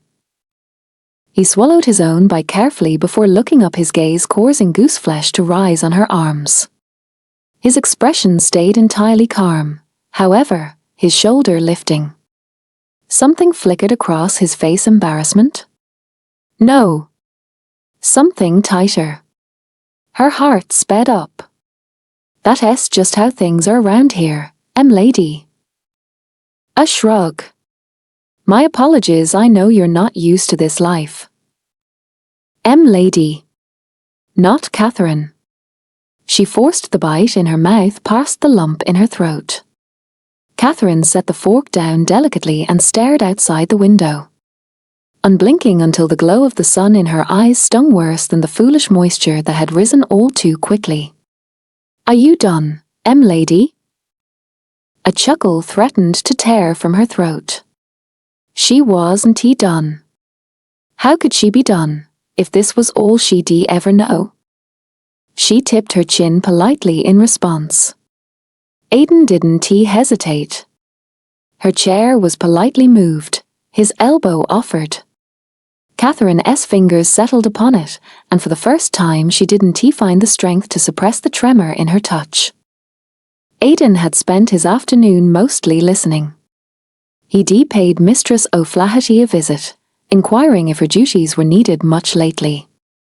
Padre had been right. It seemed the herbalist had confided her worries about malnourishment, flesh wounds, and the occasional broken bone to him. He still thought about their conversation when he sat with Catherine for dinner. The village wasn't haunted by a plague. Aidan had carefully asked about Mistress Brennan, old Seamus' wife. He didn't dig, though. No need to stir the pot before he was ready to serve the dish. Jenny Brennan was better, that much he knew now. It still didn't answer what to do about Seamus. An old friend. A traitor. His gaze flickered to Catherine, who attacked her meal with unwavering focus and a certain sharpness to the stabs of her fork. Something in his chest softened. He knew a thing or two about foolishness. Still, the Dorn expected consequences once the rat was exposed. Aidan swallowed the sigh pressing against his ribs. Luna, sir. He'd have a private talk with old Seamus and decide then. He went over the necessities for the upcoming quarter-s day with Catherine. She reacted as reasonably as expected. They both fell silent again, focused on Mistress Jones' masterpiece of a 3-course dinner conjured from rapidly dwindling stocks. Her voice rang out. Unexpectedly. I saw you working on a carriage the other day, Aidan. He slowly looked up. The words washed over him like cold water. Of course she had expected a different life. A life of nobility. Not a life married to a better farmer. It was all he had to offer. He tried to explain it. Tried to soften the blow. Apologized even.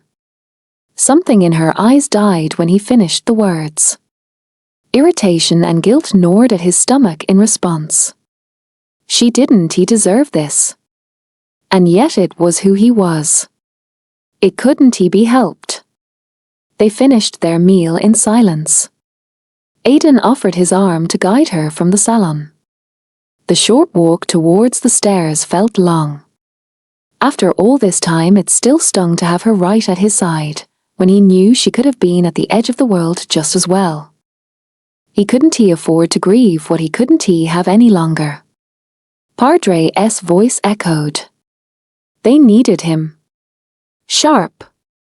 Focused. They reached the staircase, and Aidan stopped, indicating he wasn't planning on withdrawing for the night yet. She didn't move. Catherine's fingers twitched, a flutter against the crook of his elbow. Then her hand steadied again. Her warmth spread through the fabric of his jacket and shirt. She didn't let go.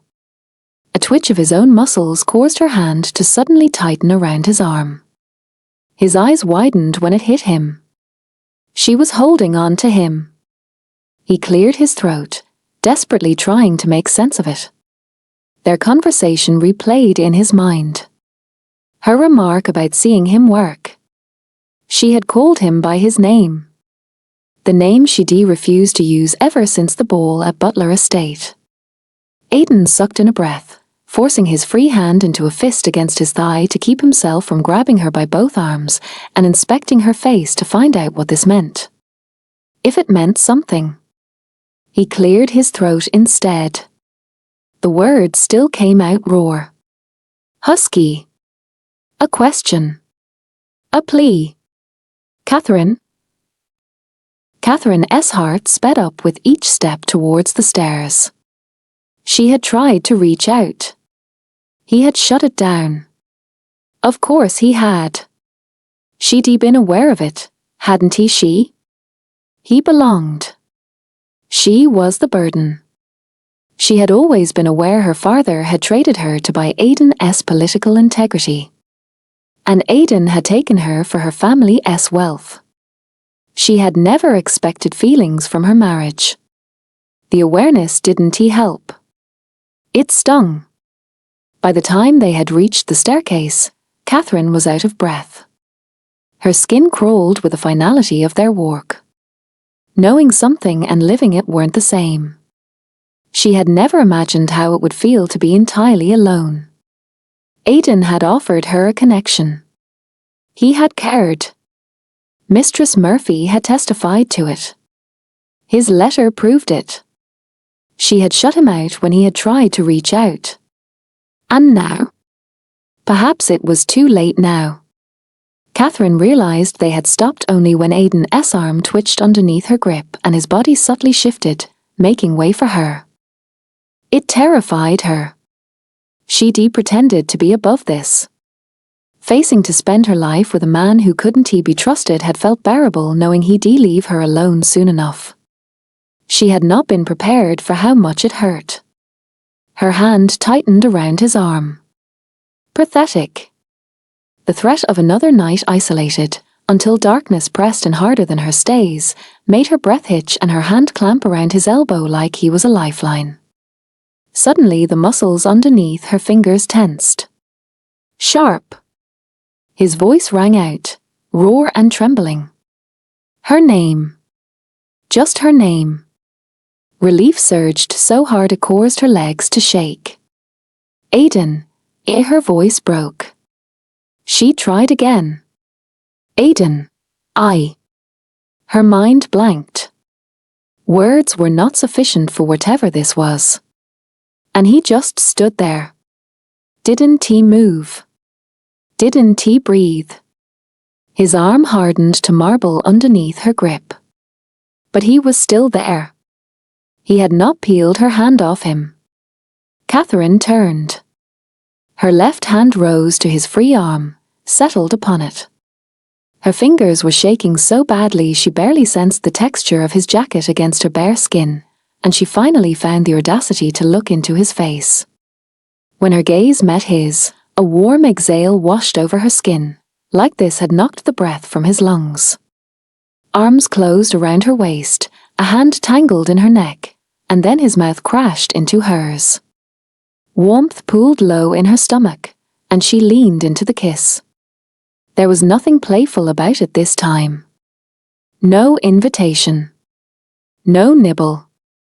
Just the heat of his body against her own, when he pulled her flush against his chest. He kissed her like it was the last thing he'd do on this earth. Her response matched the depth of his hunger. The pain in her chest eased. His name shuddering from Catherine's lips crushed into Aiden's chest like a fist. He recognized her pain when she struggled to talk with him. It didn't matter. That she was right at his side, shaking and stammering did. He couldn't scare her now. Couldn't he pull her into him? Acting on impulse had gotten them into this mess. And if it killed him to wait for what her saying his name right now meant, he'd die a happy man. But Catherine turned around. She faced him. Her eyes meeting his undid him. Aiden closed the distance between them without second thought. She was solid in his arms, real warmth, real weight, and his lips found her mouth without any finesse. Everything she had ever meant to him poured into it. Every single night he'd spent longing to make things right between them. It was too much. Too raw. He knew it. But he couldn't stop. And she didn't withdraw. Her mouth met his with the same despair that split his chest open. Pressure. Hunger. Depth. She matched him in kind. Aiden realized he was shaking. A sound vibrated from her throat, trembled against his lips. Small. Scared? He didn't know. Pulling back from her mouth was pain. Breathing scraped raw against his ribs when their lips parted, his arms clenching around her body still nestled against his chest. He exhaled and forced his grip to loosen, unable to fully let go of her. His forehead found hers, touched it. For a couple of breaths they just stood there like this. Head to head. Chest to chest. Her heart was hammering against his ribs. Catherine's hand travelled over his arm and shoulder and found his jaw. Small fingers came to rest against his bare skin. She lifted to her toes this time, her mouth soft against his lips. A question without words. Something he had not even known was tight finally softened in his chest, and he leaned in. Let her explore him on her terms. Almost timid at first. Just skin against skin, breath mingling in their shared closeness. His hands reverently caressed down the length of her spine, then up again, just to make sure she was still real. She met his touch with a small shudder when his palms left the heavy layers of fabric encasing her and found the bare skin of her shoulders. He felt the grazing of her teeth against his bottom lip. A nibble. His own mouth stretched to a smile beneath hers, then he surrendered to her quiet request. He deepened the kiss, and this time her whole body softened into his when they explored each other. His lips tingled when they broke the kiss this time, his eyes carefully searching her face. Her skin was flushed, heat radiated from her cheeks, but she held his gaze stubborn as ever. The same ridiculously brave, strong-willed woman that had thrown a pine cone at him. Embarrassment threatened to settle. Her throat moved when she swallowed hard. Her eyes darted upstairs. She started to chew on the inside of her bottom lip, and Aiden gently shook his head. His own voice was barely more than a ragged breath. Don't. Her eyes widened. Confusion. Then shock. Aiden noted his mistake and shook his head harder. No, stop it, little lady. You don't need to ask me, that's all I meant to say. He breathed another kiss against her lips. Just as unfit to put in words what she was too afraid to ask. A slow exhale. I've been yours the moment you didn't scream in that changing chamber. He shrugged, not at ease with the confession. He still kept talking. What I want doesn't matter right now, Catherine. You decide. Her fingers threaded through his. Aidan wasn't entirely sure how they made it upstairs. Not with her hand trembling in his. With her kiss still searing his lips. Her hands tugged at his jacket. His own fingers were stiff and clumsy, too impatient, too shaken for precision when he tugged at endless rows of tiny hooks that didn't want to give way. They made it inside her chamber. The door fell shut, the click of the lock shutting out the world. Aidan couldn't really take his eyes off Catherine. The last night lingered, his skin still tingled where her fingers had touched. And there she was, up with him before dawn, seated right across from him at the table in the salon. Immaculate hair. Perfectly dressed. Her lips were curved into a faint smile, her gaze flickered up to meet his every so often. The delicate blush tinting her cheeks when Mistress Jones entered to serve tea and porridge warmed his chest. She was busily studying a journal. Aidan's eyes narrowed. He cleared his throat carefully. "You seem quite entranced with your reading," he remarked. Catherine slowly lifted her eyes. Aidan knew that look all too well. Her defiance surged swifter than a hawk stooping to its quarry. He hadn't yet sipped his tea, but carefully set the cup down and tugged the journal toward him. The shipping intelligence. His eyebrow rose. Catherine's lips tightened to a thin line. Then the corners of her mouth started to twitch. "Habit. My husband used to avoid me, you know." Aidan gave the journal back. "Fool," he muttered, reaching for his tea again. Catherine's voice rang out again. Slow. Hesitant. "I wondered just how many friends you have in your gentleman's club." He jolted upright. Then he exhaled. Slowly. He reached out, covering her hand with his, their eyes locking. Understanding flickered in her gaze suddenly, and she flushed. "Aidan," as she shook her head. "Why?" he asked back, curious now. Well, the week after, her face turned very focused suddenly, the unfamiliar syllables rolling from her tongue with an adorable accent. "Lunacer, the first free ships will arrive." He nodded. We're prepared to buy the moment they dock." Something was working in her face. Aidan rubbed his thumb against the back of her hand encouragingly. "What if you don't buy the moment they dock?" Aidan studied her closely. "What do you mean?" he asked. "The fine captains sail for Kilkenny because they know they'll find eager buyers. I checked the grain prices, and they are climbing every day." He had a feeling he knew what Catherine was hinting at. He let her continue. "If they didn't find a desperate buyership if they sat on their goods for a week or two. They are hungry, bin peg. Some are starving. Can I afford to gamble when lives are on the line?" Catherine nodded, her voice softened. "It's not a game to me, Aidan. What if we wait and then there's nothing left?" The corner of a beautifully sculpted mouth lifted. "That's why I asked how many gentlemen there are. If enough gentlemen were unwilling to buy and the captains received a single buyer's offer for all goods, I'm just saying it's worth a thought." Aidan just looked at her for a long time. Her face flushed with excitement. Her eyes sparkling. So alive and inside her element it hurt. Their morning after.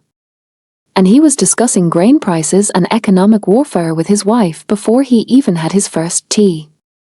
Catherine flinched under his blatant stare, then stuck out her chin, utterly willing to stand her ground.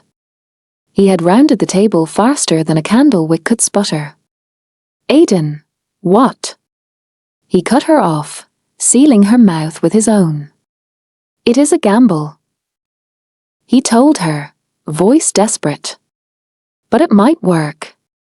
I don't know what you are, but I love you, Catherine O'Donnell."